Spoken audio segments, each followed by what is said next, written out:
ஒன்று சாமுவேல் புஸ்தகம் 4ஆம் அதிகாரம் 22வது வசனத்தை வாசிங்க. தேவனுடைய பெட்டி பிடிபட்டு போனபடியினால் மகிமை இஸ்ரவேலை விட்டு விலகி போயிற்று என்றால். கண்களை மூடுவோம். நல்ல தகப்பனே, எங்கள் சர்வ வல்லமை உள்ள ஆண்டவரே, இந்த அருமையான நேரத்திற்காக உமக்கு ஸ்தோத்திரம். மகிமையின் தேவன் எங்கள் மத்தியில் இருக்கிறபடினால் உமக்கு நன்றி ஆண்டவரே. உம்முடைய அசைவாடுதல் எங்கள் மத்தியில் இருப்பதற்காக உமக்கு நன்றி. ஒவ்வொரு முறை நாங்கள் கூடி வரும்போதும் நீர் எங்கள் மத்தியில் வருகிறீர் ஆண்டவரே. எங்கே 2 பேர் 3 பேர் நாமத்தில் கூடினாலும் வருவேன் என்று வாக்குத்தத்தம் பண்ணினவர் எங்கள் மத்தியிலும் நீர் வந்திருக்கிறதுக்காக உமக்கு நன்றி. இப்பொழுதும் வந்திருக்கிற ஒவ்வொருத்தரோடும் கர்த்தர் பேசுவீராக, இடைபடுவீராக, உம்முடைய வார்த்தையை அனுப்புவீராக. நாங்கள் திரும்பி போகும்போது உம்முடைய வார்த்தையை பெற்றுக்கொண்டவர்களாக, வசனத்தினாலே நிரப்பப்பட்டவர்களாக திரும்பி போக கர்த்தர் கிருபைதாரும். உம்முடைய நாமம் மகிமைப்படுவதாக. எங்கள் ஆண்டவர் இயேசுவின் நாமத்தில் பிதாவே. அல்லேலூயா. 1 சாமுவேல் புஸ்தகம் 4ஆம் அதிகாரம் 22வது வசனம். தேவனுடைய பெட்டி பிடிபட்டு போனபடியினால் மகிமை இஸ்ரவேலை விட்டு விலகி போயிற்று என்றால். இந்த சம்பவம் நமக்கு தெரிந்திருக்கிறதான ஒரு சம்பவம். ஏலி ஊழியக்காரனாக இருந்த நாட்களிலே அவனுடைய ஊழியத்தின் முடிவிலே அவன் மரணம் அடைகிற அன்றைக்கு நடந்ததான ஒரு சம்பவம். இஸ்ரவேலுடைய பெட்டி, அதாவது உடன்படிக்கை பெட்டின்னு சொல்லுவாங்க.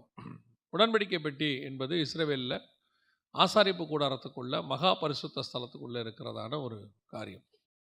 இஸ்ரவேல் தேசத்தில் ஒரு ஆசாரிப்பு கூடாரம் உண்டு, அதில் மகா பரிசுத்த ஸ்தலம் என்ற ஒரு இடம் உண்டு, அதில் உடன்படிக்கை பெட்டி என்று உண்டு. இது ஒவ்வொன்றுக்கும் ஒரு ஆவிக்குரிய அர்த்தம் உண்டு. ஆசாரிப்பு கூடாரம் என்றால் என்ன, பலிபீடம் என்றால் என்ன, பரிசுத்த ஸ்தலம் என்றால் என்ன, மகா பரிசுத்த ஸ்தலம்னா என்ன, பலிபீடத்திட்டு இருக்கிற பலினா என்ன, பரிசுத்த ஸ்தலத்துக்குள்ளே இருக்கிற 7 கிளை உள்ள பொன் குத்த விளக்குனா என்ன, மேஜைனா என்ன, 12 அப்பங்கள்னா என்ன, அப்புறம் மகா பரிசுத்த ஸ்தலத்துக்குள்ளே இருக்கக்கூடியதான உடன்படிக்கை பெட்டினா என்ன, அது உள்ளே இருக்கிற மன்னா, ஆரோனின் தளிர்த்த கோல், அப்புறம் கற்பலகைகள், ஒவ்வொன்றத்துக்கும் ஒரு ஞான அர்த்தம் உண்டு. பவுல் எழுதுகிறார் தெளிவாக, இவையெல்லாம் ஞான அர்த்தம் உள்ளவைகள் என்று கலாத்தியருக்கு எழுதும் போது எழுதுகிறார். எனவே இப்போ நாம் என்ன பார்க்க போகிறோம்னா, இந்த உடன்படிக்கை பெட்டி அங்கே வசனம் சொல்லுது 1 சாமுவேல் 4:22 தேவனுடைய பெட்டி பிடிபட்டு போனபடினால் மகிமை இஸ்ரவேலை விட்டு விலகி போயிற்று. இந்த தேவனுடைய பெட்டி என்பது எதை குறிக்கிறது அப்படின்னு கேட்டிங்கன்னு சொன்னால், அது இயேசு கிறிஸ்துவை குறிக்கிறது. எப்படி அப்படின்னு கேட்டிங்கன்னா, இயேசு கிறிஸ்து தான் உடன்படிக்கை. உடன்படிக்கை எல்லாத்தையும் உள்ள வந்து 2 வகையான உடன்படிக்கை இருக்குது அந்த பெட்டிக்குள்ளே. ஒன்று கற்பலகைகள், நியாயப்பிரமாணம். இன்னொன்று மறைவான மன்னா, அதாவது மன்னா வைக்கப்பட்டிருக்கு பொற்பாத்திரம். இது வந்து என்னென்னு கேட்டிங்கன்னு சொன்னால், புதிய ஏற்பாட்டில் ஆண்டவர் சொல்கிறாரு, சபையை பார்த்து ஜெயம் கொள்ளுகிறவன் எவனோ அவனுக்கு மறைவான மன்னாவை புசிய கொடுப்பேன். அது 2த்துக்கும் நடுவில் என்ன இருக்குன்னு கேட்டிங்கன்னா, ஆரோனின் தளிர்த்த கோல், அதாவது தெரிந்து கொள்ளப்படுதல். இது 2த்துக்கும் மத்தியஸ்தராக தெரிந்து கொள்ளப்பட்டவர்னு அர்த்தம். நியாயப்பிரமாணத்திற்கும் கிருபையின் பிரமாணத்துக்கும் நடுவில் மத்தியஸ்தராக தெரிந்து கொள்ளப்பட்ட ஒருத்தர் இருக்கிறார். அவர் யார்னா, அவர் தான் இயேசு கிறிஸ்து. இது 3ம் இந்த உடன்படிக்கை 2 உடன்படிக்கைக்கும் மத்தியஸ்தர். இது 3ஐயும் வச்சிருக்கக்கூடிய ஒரு ஆள் யாருன்னா இயேசு கிறிஸ்து. அவருக்கு அடையாளம் தான் உடன்படிக்கை பெட்டி. உடன்படிக்கை பெட்டி என்றால் தேவனை குறிக்கிறது. 1 சாமுவேலின் புஸ்தகம் 6ஆம் அதிகாரத்தில் 20ஆம் வசனம் வாசிங்க. பரிசுத்தமான தேவனுக்கு முன்பாக நிற்க தக்கவன் யார் அப்படின்னு அவங்க பெட்டியை பற்றி தான் அங்கே பேசுகிறாங்க. ஏன்னா அதில் நான் 5ஆம் அதிகாரத்தில் ஆரம்பிக்கும் பொழுது பெலிஸ்தியர் தேவனுடைய பெட்டியை பிடித்து தாகோனின் கோவிலில் கொண்டு வந்து தாகோன் அண்டையில் வைத்தார்கள். மறுநாளில் பார்க்கும்போது தாகோன் கர்த்தருடைய பெட்டிக்கு முன்பாக தரையிலே முகங்குப்புற விழுந்து கிடந்தது. இதைத்தான் அவங்க இங்கே சொல்கிறாங்க, தேவனுக்கு முன்பாக நிற்கத்தக்கவன் யார். தாகோனால் நிற்க முடியல. 2வது நாள் தூக்கி வைக்கிறாங்க. 2வது நாள் தலை கை காலெல்லாம் உடஞ்சி போகுது. அவ்வளோதான். பெட்டிக்கு முன்னாடி தாகோன் நிற்க முடியாதுங்கிறத தான் அவங்க இந்த இடத்துல சொல்கிறாங்க. தேவனுக்கு முன்பாக நிற்கத்தக்கவன் யார். அப்போ பெட்டிங்கிறது யாரை குறிக்கிறது? தேவனை குறிக்கிறது, இயேசு கிறிஸ்துவை குறிக்கிறது. அப்போ இந்த வசனம் சொல்லுது 22, தேவனுடைய பெட்டி பிடிபட்டு போனபடியினால் மகிமை இஸ்ரவேலை விட்டு போயிற்று. அதாவது தேவன் பிடிபட்டு போனபடியினால், தேவனுடைய பெட்டினா தேவனை பெலிஸ்தர்கள் தூக்கி போயிட்டாங்க. அது போனதோடு கூட மகிமை எங்கே போயிருச்சு? இஸ்ரவேலை விட்டு போயிருச்சு. இன்னைக்கு நமக்குள்ள உடன்படிக்கை பெட்டியாக இயேசு கிறிஸ்து இருக்கிறார். அவர் தான் உடன்படிக்கையின் மத்தியஸ்தர். நமக்கு ஆண்டவர் தான் கம்யூனியன் எடுத்து கொடுத்துருக்கிறார். இதை வாங்கி பருகுங்கள், இது உங்களுக்காக சிந்தப்படுகிற ரத்தமாக இருக்கிறது, புதிய உடன்படிக்கையாக இருக்கிறது அப்படின்னு சொல்லியிருக்கிறார். அப்போ இந்த இயேசு கிறிஸ்து தான் நமக்கு உடன்படிக்கையின் பெட்டி. ஆனால் உடன்படிக்கை பெட்டி ஆசாரிப்பு கூடாரத்துக்குள்ளே இருக்கான்றது தான் கேள்வி. உடன்படிக்கை பெட்டி ஆலயத்துக்குள்ளே இருக்கா? இயேசு கிறிஸ்து ஆலயத்துக்குள்ளே இருக்கிறாரா? இன்னைக்கு இயேசு இல்லாவிட்டால் ஆலயத்தில் மகிமை இல்லை. ஆனால் மகிமை இல்லைங்கிறது எத்தனை பேருக்கு தெரியும்? இயேசு இல்லைங்கிறது எத்தனை பேருக்கு தெரியும்? நம்ம எல்லாருமே என்ன நினச்சிக்கிட்டு இருக்கிறோம்? நம்முடைய வீடுகளில் தேவன் இருக்கிறார், நம்முடைய ஆலயங்களில் தேவன் இருக்கிறார். புதிய ஏற்பாட்டை பொறுத்த வரைக்கும் நாம தான் தேவனுடைய ஆலயமாக இருக்கிறோம். அப்போ நமக்குள்ள தேவன் வாசம் பண்ணுகிறார்னு இருக்கு. ஆனால் நமக்குள்ள தேவன் இருக்கிறாரா? வாசம் பண்ணுகிறார்னு வசனம் சொல்லுது. வாசிங்க, எசேக்கியேல் புஸ்தகம் 8ஆம் அதிகாரம் 6வது வசனத்தை வாசிங்க. என் பரிசுத்த ஸ்தலத்தை விட்டு என்னை தூரமாய் போகும் என்னும்படியான இஸ்ரவேல் வம்சத்தார் இங்கே செய்கிற மிகுந்த அருவருப்புகளை காண்கிறாய் அல்லவா? ஆலயத்துக்குள்ள அருவருப்புகள் இருந்தால் கர்த்தர் ஆலயத்தை விட்டு வெளியே போவார். ஆலயத்துக்குள்ள அருவருப்புகள் இருந்தால் கர்த்தர் ஆலயத்தை விட்டு வெளியே தான் போவார். அது எப்படி கர்த்தர் போக மாட்டார்னு சொல்லுவோம்? ஒருத்தவங்க நிறைய பேர் சொல்றாங்க, அப்படிலாம் கர்த்தர் ஆலயத்தை விட்டு போகவே மாட்டார். யார் சொன்னா? சிம்சோன் மேலே இறங்கின ஆவியானவர் எப்போ வெளியே போனார்னு சிம்சோனுக்கு தெரியவே தெரியாது. அடுத்த முறை வரும்போது தான் வசனம் சொல்லுது, கர்த்தருடைய ஆவியானவர் சிம்சோன் மேல் இறங்கினார். அப்போ ஏற்கனவே இறங்கின ஆகினவர் எப்போ வெளியே போனார்னு யாருக்கு தெரியாது? சிம்சோனுக்கு தெரியாது. இப்போ இஸ்ரவேலை விட்டு பெட்டி பிடிபட்டு போயிட்டு நிறைய பேருக்கு பெட்டி போச்சுன்னு தெரியும், மகிமை போச்சுன்னு தெரியுமா? இன்னைக்கு நிறைய பேருக்கு அதான் பிரச்சனை. சபைக்குள்ள தேவன் இருக்கிறாரா? ஆராதனை இருக்குது, சபைக்குள்ள வந்துட்டு துதி இருக்குது, ஸ்தோத்திரம் இருக்குது, பாடல் இருக்குது, காணிக்கை இருக்குது, எல்லா விதமான சர்வீஸ் ஆர்டர்லாம் இருக்கு. பட் கர்த்தர் இருக்கிறாரா உள்ள? அதுதான் கேள்வி. வசனம் சொல்லுது, சபைகளுக்குள்ளே அருவருப்புகளை காணப்பட்ட போது கர்த்தர் ஆலயத்தை விட்டு போனார். இன்னைக்கு அதுதான் நிறைய இடத்துல. இன்னைக்கு மகிமை, தேவனுடைய பிரசன்ஸ், ஒரு நல்ல தேவ பிள்ளைக்கு, நல்ல ஜெபிக்கிற தேவ பிள்ளைக்கு ஒரு நாள் ஜெபிக்காவிட்டால் அவனுடைய மகிமை குறைஞ்சதை அவனால் உணர முடியும். அடுத்த நாள் தேவ சமூகத்துக்கு போகும்போது அவன் எதையோ இழந்ததை அவனால் உணர முடியும். நீ தேவ சமூகத்துக்கு போகும்போது மகிமை குறைஞ்சதையோ அல்லது இல்லாததையோ நீ உணரவே இல்லைன்னா உனக்கு மகிமை போனது தெரியவே இல்லைன்னு அர்த்தம்.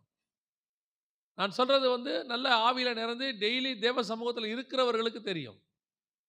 யோசிச்சு பாருங்க, தேவன் நம்ம மத்தியில் உலாவி இருக்கிறாருன்னா, வீட்டில் ஒருத்தர் இருக்கிறாங்கன்னா அவங்க இருக்கிற வரைக்கும் அந்த ஆள் வீட்டில் இருக்கிறது ஒரு பெரிய பொருட்டாக நம்ம நினைக்க மாட்டோம். அவர் நம்ம வீட்டில் இருக்கிறார். ஆனால் ஒருவேளை அந்த ஆள் வீட்டில் இல்லை, அவர் இருந்த அந்த இடத்துல அந்த கட்டிலை நம்ம எடுத்துட்டோம்னா அந்த வீடு எப்படி தோணும்? அந்த இடத்துல ஒரு வெறுமை தெரியும், அந்த இடத்துல ஒரு கேப் தெரியும். ஐயோ, இங்கே ஒரு படுத்திருப்பாரேன்னு ஒரு எண்ணம் வரும். இதே மாதிரி ஆவியில் தோணும். உங்களுக்குள்ள தேவ ஆவியானவர் உலாவிக்கொண்டே இருந்து ஒரு நாள் உங்களை விட்டு வெளியே போனால், ஒரு நாள் போனால் கூட உங்களுக்கு தெரியும். அந்த மகிமை குறைந்தாலும் தெரியும். தெரியணும். அப்படி தெரிந்தால்தான் நீங்கள் தேவனோடு கூட உலாவினீர்கள் என்ற அர்த்தம். தேவ மகிமை உங்களுக்குள்ள இருந்துச்சுன்னு அர்த்தம். இன்னைக்கு நிறைய பேருக்கு தெரியும். பாருங்க, பத்சேபா இடத்துல பாவம் செய்த உடனே தாவீது கேட்குற ஒரே காரியம், உம்முடைய பரிசுத்த ஆவியை என்னை விட்டு எடுத்துக்கொள்ளாதேயும். ஏன்? அது போனது அவனுக்கு தெரியுது. ஐயோ, ஏதோ மிஸ் ஆகுது, என்னை விட்டு மகிமை போகுதே, ஒரு பிரசன்ஸ் குறையுதே. ஒரு ஊழியக்காரனுக்கு மேலே ஏறி நின்று பேசும் பொழுது அந்த ஃப்ளோலையே தெரியும் ஆவியானவர் அவங்க கூட இருந்து பேசுகிறாரா இல்லையான்னு சொல்லி. ஒரு வசனம் கொடுக்கும் போதே தெரியும். அல்லது உங்கூட தேவன் இல்லை, நீ கண்டபடி பேசிக்கிட்டே இருக்க, உனக்கு அது ரொட்டீன் ஆயிடுச்சுன்னா உனக்கு அதை பற்றினதான ஒரு எண்ணமே இருக்காது. பாத்திரம் சவுண்டு போடுற மாதிரி தான் இருக்கும் மேலே ஏறி நின்று பேசுறது. ஆனால் தேவ ஆவியில் நிறைந்து நீ பேசும்பொழுது ஒரு மகிமை வெளிப்படும். அது பேசுகிறவனுக்கு தெரியும், கேட்குறவனுக்கு தெரியும். அவ்வளோ பரிசேயர் சதுசேயர் பேசும்போது கொழுந்து விட்டு எரியாத இருதயம் இயேசு பேசும்போது அவர்களுக்கு எரிகிறது. அவன் சொல்கிறான், நீங்கள் பேசும்போது ஒரு டிஃபரன்ஸ் இருக்குது, உங்களுடைய பேச்சு ஈர்க்கிறது. இங்கே செய்தி கேட்டுட்டு அடுத்த மெசேஜுக்கு அவன் நடந்தே அந்த பக்கம் வந்துடுறான். காரணம், அந்த மகிமை அவனுக்கு இழுக்கும். அதுதான் டிஃபரன்ஸ் தெரியும். இஸ்ரவேலை விட்டு மகிமை போயிற்று. இன்னைக்கு நிறைய பேர் விட்டு தேவனுடைய பிரசன்ஸ் குறைஞ்சிருக்குது. தேவனுடைய பெட்டி ஆசாரிப்பு கூடாரத்துக்குள்ள இருக்கணும், தேவன் ஆலயத்துக்குள்ள இருக்கணும், தேவ ஆவியானவர் உனக்குள்ளும் எனக்குள்ளும் இருக்கணும். அந்த மகிமை இருந்தால்தான் நமக்கு மரியாதை. இன்னைக்கு நமக்கு அந்த மகிமை குறைஞ்சு போனது தெரியல. இது ஏதோ இன்னைக்கு நேற்று நடந்த சம்பவம் இல்லை. கர்த்தர் பெட்டியை பிடிச்சு பெலிஸ்தியர்கிட்ட கொடுத்ததுக்கு காரணம் இன்னைக்கு நேற்று கொடுத்த காரணம் இல்லை. இது கொஞ்சம் கொஞ்சமாக நடக்கிற ப்ராசஸ். எப்பவுமே தெரிஞ்சுக்கோங்க, ஆவிக்குரிய வீழ்ச்சி என்பது ஒரு நாளில் நடக்காது. ஒரு பாவம் என்பது ஒரே நாளில் நடக்காது. அது உங்களுக்குள்ள கொஞ்சம் கொஞ்சமா கிரியை செய்து கொண்டே இருக்கும். ஒரு நாள் அந்த கிரியைக்கு தக்கதான ஒரு வாய்ப்பு உங்களுக்கு கிடைக்கும். நீங்கள் அப்பதான் அந்த பாவம் செய்வீங்க. நீங்க என்ன செய்வீங்கன்னா, அன்னைக்கு ஒரு நாள் மட்டும் திடீர்னு அந்த பாவம் செஞ்சுட்டேன். திடீர்னு அதுக்குள்ள நான் கெட்ட வார்த்தை பேசிட்டேன். கெட்ட வார்த்தை நீங்க திடீர்னு பேசல. அது உங்களுக்குள்ள இருந்துச்சு. உங்களுக்குள் இல்லாத வார்த்தை எப்படி வெளியே வரும்? அது உங்களுக்குள்ள இருந்துச்சு. ஒரு நாள் வெளிப்பட்டது. பாவம் உங்களுக்குள் கிரியை செய்து கொண்டே இருக்கும். ஒரு நாள் அது வெளிப்படும். அப்ப இந்த வெளிப்படுறனால தான் நம்ம பார்க்கிறோமே ஒழிய, கிரியை செய்யறனால பார்க்கறதில்ல. அதே மாதிரி பெட்டி இன்னைக்கு பிடிக்கப்பட்டு போச்சுன்னு அவ சொல்றா. ஆனா அதுக்கு முன்னாடியே எத்தனையோ வருஷம் வசனம் சொல்லுது. அவன் இஸ்ரவேலை நியாயம் விசாரித்த நாட்களை பத்தி நீங்க பார்த்தீங்கன்னு சொன்னா 40 வருஷம் நியாயம் விசாரித்தான். 18வது வசனத்துல இருக்கு, 4:18. ஏலி அவன் பிடரி முறிந்து செத்து போனான். அவன் இஸ்ரவேலை 40 வருஷம் நியாயம் விசாரித்தான். அந்த 40 வருஷமும் கொஞ்சம் கொஞ்சமா மகிமை இஸ்ரவேலை விட்டு போய்கிட்டே இருக்குது. கொஞ்சம் கொஞ்சமா பார்ட்டா போகுது. ஆனா ஏலிக்கு அது தெரியவே இல்லை. சில நேரத்தில் கர்த்தர் உணர்த்துறாரு. ஏலியை கூப்பிட்டு சொல்றாரு, நீ உன் பிள்ளைகிட்ட நடத்துறது சரியில்லை, உன் பிள்ளைங்க நடக்கிறது சரியில்லை, அவங்க ஆசாரிப்பு கூடார வாசல்ல செய்யறது சரியில்லை. ஆனால் ஏலிக்கு அதை பத்தின எந்த விதமான கவலையும் இல்லை, உணர்வே கிடையாது. கொஞ்சம் கொஞ்சமா கொஞ்சம் கொஞ்சமா. இன்னைக்கு அப்படித்தான். நாங்கள் ஆண்டவரை ஏற்றுக்கொண்ட புதிதில் 18வது வயதில் ஏற்றுக்கொண்டோம். நாங்கள் ஒரு குரூப்பாக ஏற்றுக்கொண்டோம். நாங்கள் வாலிபர்கள் 4-5 பேர். அந்த வாலிப நாட்களில் ஒரு சின்ன பாவம் வந்த உடனே எங்களுக்குள்ளே ஒரு விதமான உணர்வு வரும். அதுக்கப்புறம் தேவ சமூகத்துக்கு போகிறதுக்கு பயம் வரும். நன்றாக ஞாபகம் இருக்குது. நாங்கள்லாம் கதறி அழுது ஜெபம் பண்ணதெல்லாம் இருக்குது. காலேஜுக்கு போயிட்டு வரும்போது சில கண்களின் வீழ்ச்சி இருக்கும், கண்களின் இச்சை இருக்கும். வாலிப பிராயம் வீழ்ச்சி அடையும் போது அன்றைக்கி சாயங்காலம் ஜெபத்தில் நாங்கள் கூடி வருவோம். டெய்லி 4 பேர் சேர்ந்து ஜெபம் பண்ணுற காலம் அது. கூடி ஜெபிக்கும் போது கதறி அழுததெல்லாம் இருக்குது. சட்டையை கிழிச்சிக்கிட்ட காலம்லாம் இருக்குது. ஆனால் இன்னைக்கு கொஞ்சம் கொஞ்சமாக ஒரு ஜோக்கு தானே, ஒரு சினிமா பாட்டு தானே அப்படின்னு கொஞ்சம் கொஞ்சமாக நம்ம விளையாட்டாக பார்க்குறதெல்லாம் கொஞ்சம் கொஞ்சமாக மகிமை விட்டு நம்ம தூரம் போய்கிட்டே இருக்கிறோன்னு அர்த்தம். ஒரு நாள் நீ உட்காந்து முழு சினிமாவை பார்ப்ப, உனக்கு தேவ பிரசன்ஸை விட்டு நீ பார்த்துக்கிட்டு இருக்கின்ற எண்ணமே உனக்கு இருக்காது. ஒரு நாள் உட்காந்து நீ முழுசாக எதையாவது ஒரு பாவத்தை பார்த்துக்கிட்டு இருப்ப, ஆனால் நீ பாவத்தை பார்க்குறங்கிற உணர்வே இருக்காது. காரணம், நீ அதை விட்டு ரொம்ப நாள் ஆச்சு. ஏதோ இன்னைக்கு நேற்று வரல, ஏதோ இன்னைக்கு நேற்று வீழ்ச்சி அல்ல. அது கொஞ்சம் கொஞ்சமாக யாரோ அனுப்பின ஒரு வாட்ஸ்அப்பு, யாரோ அனுப்பின ஒரு ஃபேஸ்புக்கு, அதில் ஒரு 2 வீடியோ, அதுக்கப்புறம் அதே மாதிரி வீடியோவை நீ போய் தேடி பார்க்க, அப்படியே ஒன்றா பார்க்க ஒரு நாள் அப்படியே கொஞ்சம் பெரிய 1/2 மணி நேரம் 1 மணி நேரம் படம் பார்க்க, அப்புறம் 2 மணி நேரம் படம் பார்க்க. நான் சொன்ன ஒரு உதாரணம். இதே மாதிரி தான் எல்லா பாவமும். வீழ்ச்சி ஒரு நாளில் வராது. 40 வருஷம் வீழ்ச்சி ஏலிக்கு. கொஞ்சம் கொஞ்சமாக ஒரு நாள் வந்தது, மொத்தம் போச்சு. இஸ்ரவேலை விட்டு மகிமை போய்விட்டது. சவுலினுடைய வீழ்ச்சி என்னைக்கு ஆரம்பிச்சிச்சு? சவுல் 40 வருஷம் ராஜ்யபாரம் பண்ணினான்னு வசனம் சொல்லுது. ஆனால் அவன் ராஜ்யபாரம் பண்ணின 2வது வருஷமே வீழ்ச்சி ஆரம்பிச்சிருச்சு. 1 சாமுவேல் புஸ்தகம் 13ஆம் அதிகாரம். சவுல் 1-2 வசனம். சவுல் ராஜ்யபாரம் பண்ணி 1 வருஷம் ஆயிற்று. அவன் இஸ்ரவேலை 2ஆம் வருஷம் அரசாண்ட போது நடக்கிற சம்பவம். 14வது வசனம். உம்முடைய ராஜ்யம் நிலை நிற்காது. கர்த்தர் தம்முடைய இருதயத்துக்கு ஏற்ற ஒரு மனுஷனை தேடி அவனை கர்த்தர் தம்முடைய ஜனங்கள் மேல் தலைவனாய் இருக்க கட்டளையிட்டார். கர்த்தர் உமக்கு விதித்த கட்டளையை நீர் கை கொள்ளவில்லையே என்று சொன்னார். 2வது வருஷமே ராஜ்யபாரம் போயிருச்சு. ஆனா அடுத்த 38 வருஷம் அவன் ராஜாவாக தான் இருக்கிறான்.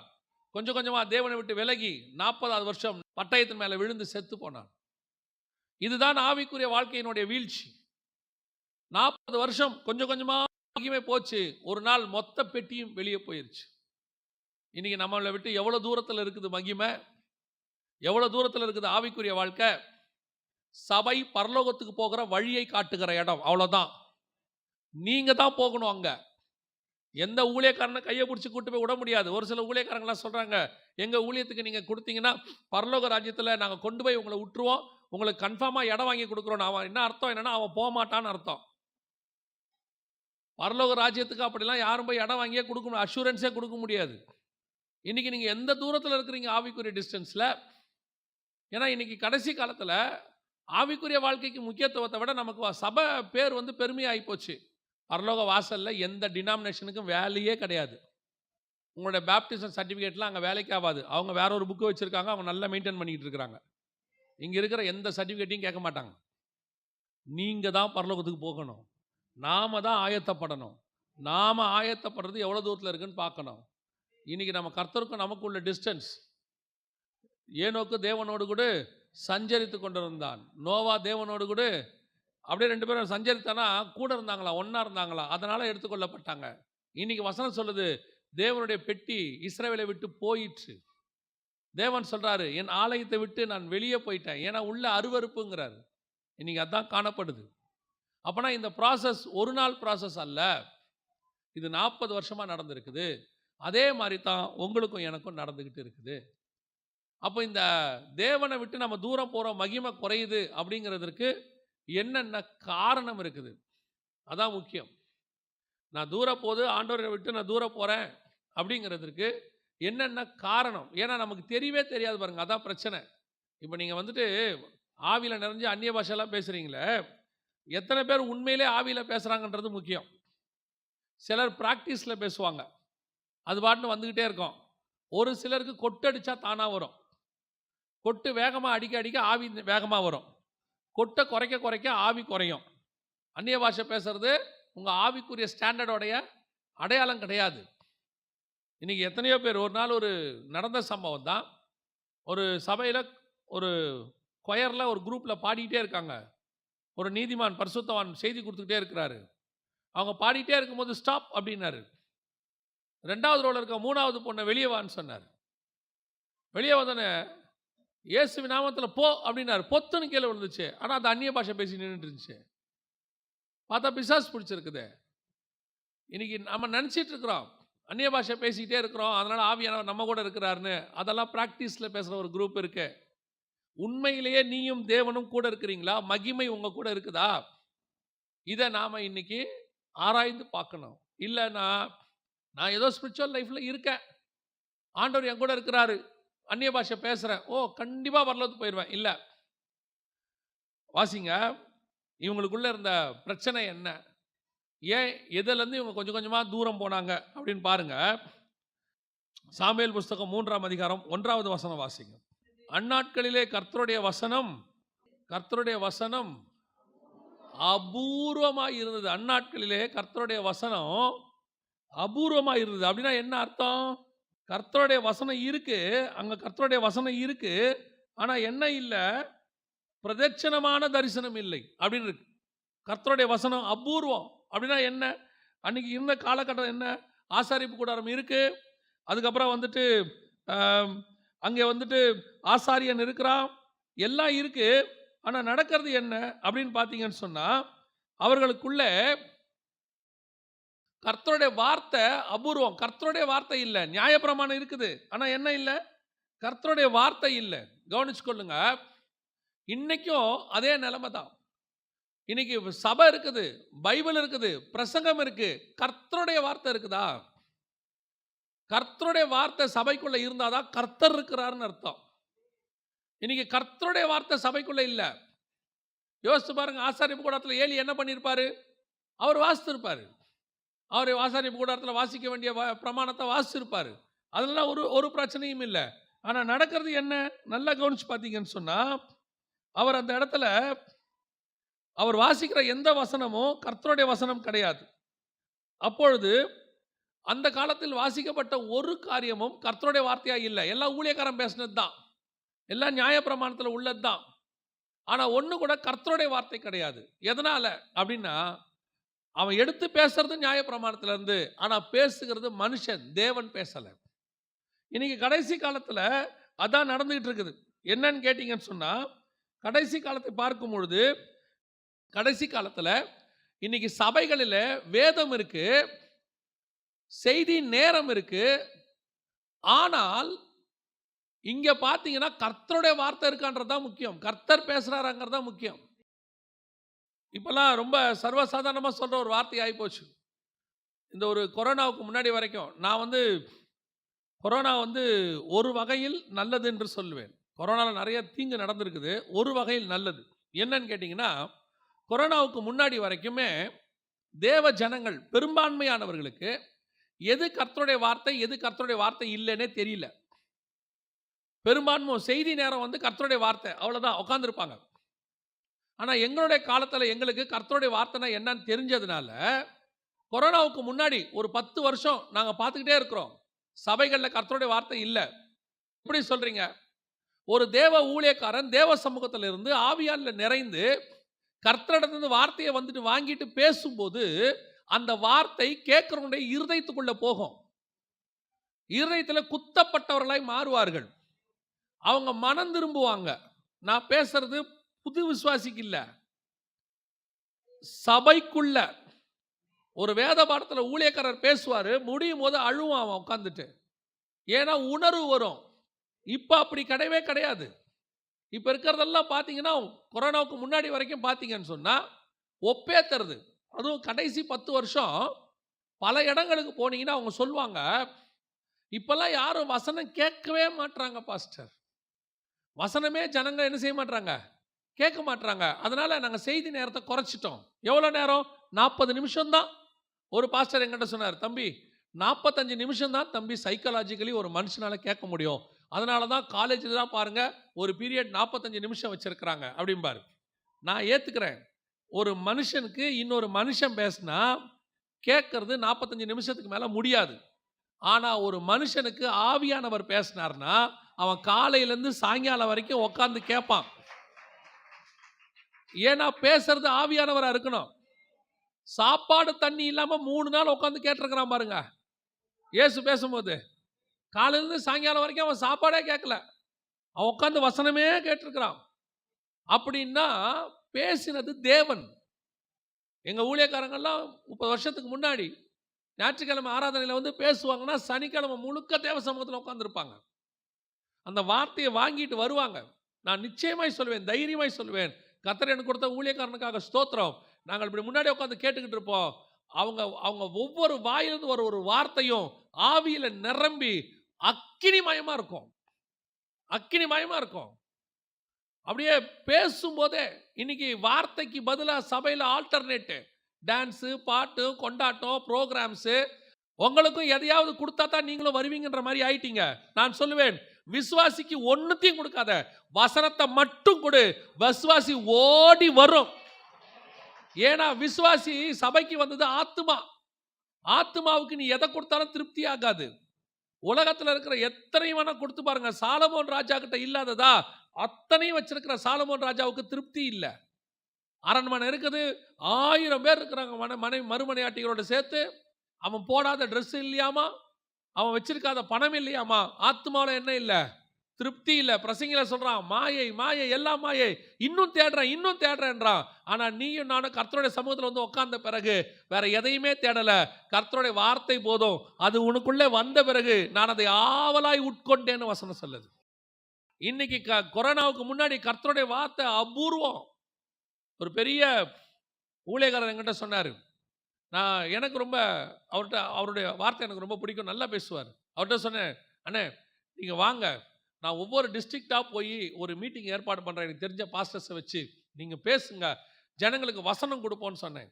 அப்போ அந்த ஊழியக்காரர் சொன்னார், இல்லை தம்பி, இந்த காலத்தில் வசனம் யாரும் கேட்க மாட்டாங்க, வசனத்துக்கான காலம் முடிஞ்சிடுச்சின்னு சொன்னார். எனக்கு அவர் சொன்னது ரொம்ப வருத்தமாக இருந்துச்சு. இல்லைண்ணே, ஒரு காலம் வருணே அப்படின்னு சொல்லிட்டு நான் உண்மையிலே ஆண்டவர்கிட்ட ஜெபம் பண்ணேன், ஆண்டவரே வசனத்துக்குன்னு ஒரு காலம் வரணும் ஆண்டவரே. எத்தனையோ காலம் கொடுத்தீங்க, தீர்க்கதரிசிகளுக்கு கொஞ்சம் காலம் கொடுத்தீங்க, கொஞ்ச காலம் இந்த அற்புத அடையாளம் செய்கிறவங்களுக்கு கொடுத்தீங்க, கொஞ்ச காலம் வர்ஷிப்காரனுக்கு கொடுத்தீங்க, கொஞ்ச காலம் வசன காலத்துக்கு கொடுங்கன்னு. நான் சொல்லுவேன், கொரோனா பீரியட் தான் வசனத்துக்கான காலம். ஜனங்கள் வசனத்துக்கு நேராக திரும்பினார்கள். அப்போதான் ஜனங்களுக்கு எது வசனம் எது வசனம் இல்லைன்னே தெரிஞ்சிச்சு. அப்போதான் ஜனங்க சொல்கிறாங்க, ஓ கர்த்தருடைய வசனம்னா இப்படி தான் இருக்குமா? இது வரைக்கும் நம்ம ஆளுங்களுக்கு எது வசனம்னே தெரியல. ஏன்னா அபூர்வம். ஏதாவது ஒரு வசனத்தை கேட்ட உடனே அவங்களுக்கு கர்த்தருடைய வசனம் இப்படி இருக்குதே. இந்த வசனத்தில் நீ வளராம போய் கொஞ்சம் கொஞ்சமா எப்போ வசனத்தை விட்டு நீ தூர போறையோ தேவனை விட்டு நீ தூர போறேன்னு அர்த்தம்.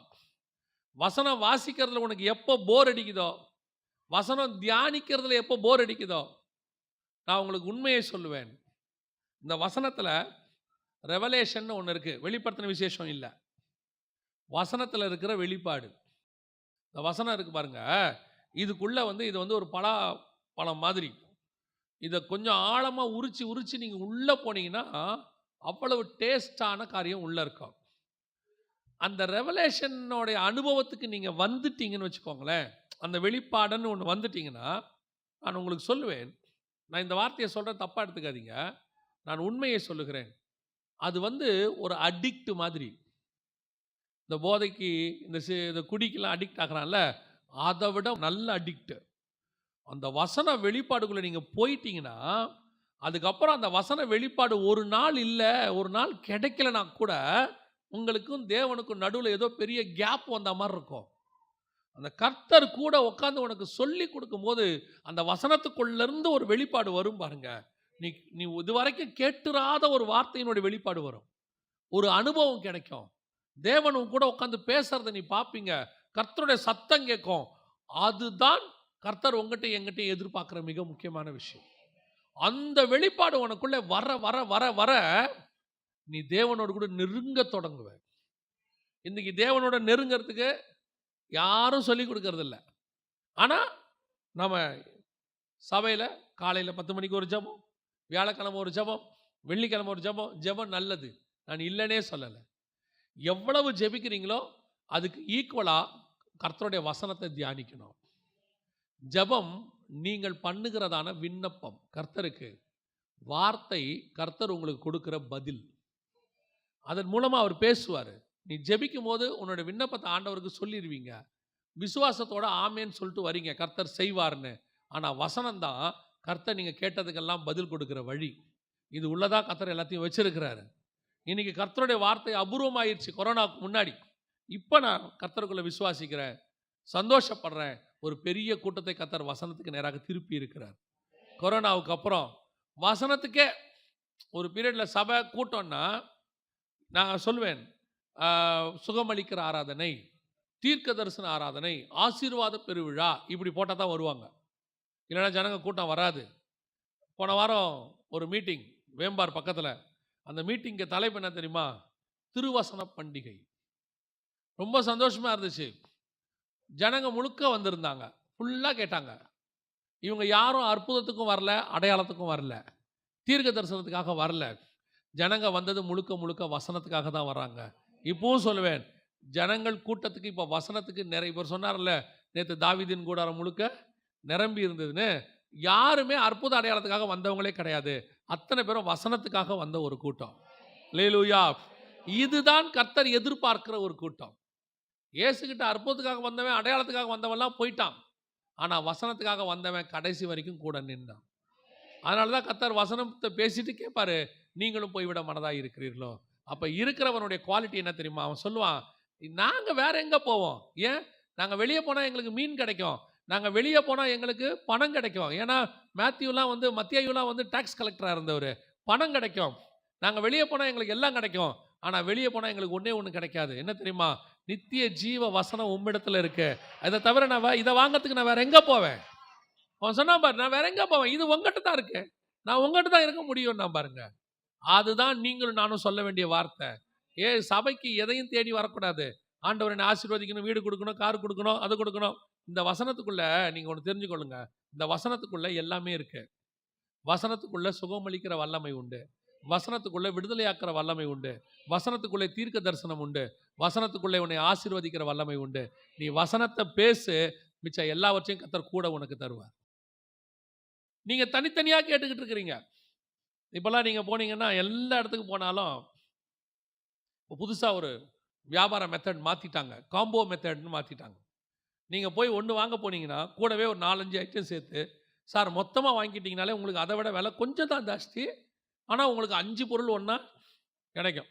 முந்தையெல்லாம் நம்ம ஹோட்டலுக்கு போனோம்னா இட்லி இல்லை தோசை இல்லை பூரி தனியாக. இப்போ ஒன்று வந்திருக்குது, என்னது? Mini tiffin. சார் மினி டிஃபன்னா உங்களுக்கு இட்லி தோசை பூரி கூட கொஞ்சம் காஃபி எல்லாம் வந்துடும். நமக்கு ஒன்று சாப்பிட போனால் நமக்கு இப்போ என்ன ஆயிடுச்சு? பரவாயில்ல, சாப்பிட்டு தான் பார்ப்போமே அப்படின்னு மொத்தமாக வாங்கிடுறோம். அதே மாதிரி தான் நீங்கள் ஏதாவது ஒன்றை தேடி சபைக்கு வரீங்க, ஆசீர்வாதம், சுகம், விடுதலை, சந்தோஷம், சமாதானம். நான் சொல்கிறேன், இங்கே ஒரு மினி டிஃபன் இருக்கு, நீங்கள் வசனம்ங்கிற மினி டிஃபன் அதை ஆர்டர் கொடுத்துருங்க. எனக்கு நித்திய ஜீவ வசனம் வேணும் ஆண்டவரேன்னு கேளுங்க. இது உள்ளேயே ஆசீர்வாதம், சமாதானம், சந்தோஷம், விடுதலை அத்தனையும் ஒரே காம்போ பேக்கா இருக்கு. நீ என்ன வேணாலும் எடுத்துக்கலாம். ரெண்டாவது அதே வசனம் என்ன சொல்லுது பாருங்க. சாமுவேல் என்னும் பிள்ளையாண்டான் ஏலிக்கு முன்பாக கர்த்தருக்கு பணிவிடை செய்து கொண்டிருந்தான். அந்நாட்களில் கர்த்தருடைய வசனம் அபூர்வமாக இருந்தது. பிரதட்சணமான தரிசனம் இல்லை, விஷன் இல்லையாம், தரிசனம் இல்லை. அதுக்கு என்ன காரணம்? அடுத்த வசனம் என்ன இருக்கு பாருங்களேன். ஒரு நாள் ஏலி தன்னுடைய ஸ்தானத்தில் படுத்து கொண்டிருந்தான். அவன் பார்க்க கூடாதபடிக்கு அவனுடைய கண்கள் என்னவாயிருச்சு? இருள் அடைஞ்சிட்டா என்ன போயிடும்? பார்வை போயிடும், விஷன் போயிடும். தரிசனம் என்ற வார்த்தைக்கு ஒரே இங்கிலீஷ் வார்த்தை தான். தரிசனத்துக்கும் பார்வைக்கும் ஒரே வார்த்தை தான். என்னது? விஷன். தரிசனங்கிறதுக்கும் விஷன் தான், பார்வைங்கிறதுக்கும் விஷன் தான். முந்தின வசனம் சொல்லுது தரிசனம் இருந்ததில்லை, விஷன் இல்லை. அடுத்த வசனம் சொல்லுது பார்க்க கூடாது இருந்தான், விஷன் போயிருச்சு. ரெண்டாவது, உனக்கு வசனம் போயிடுச்சுன்னா அடுத்து வரக்கூடியதான மிக முக்கியமான அடுத்த தேவனை விட்டு தூர போற விஷயம் எதுன்னு கேட்டா, உன் விஷனை விட்டு நீ தூரம் போயிடுவ. கர்த்தர் உங்களுக்கு நியமிச்ச பாதையை விட்டு என்ன பண்ணிடுவீங்க? தூரம் போக தொடங்குறீங்க.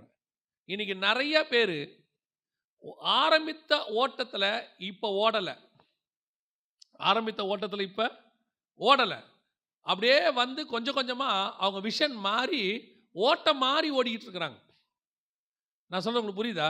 ஆண்டவர் சொல்வார் சபையை பார்த்து, உன்னிடத்தில் எனக்கு ஒரு குறை உண்டு. என்ன குறை?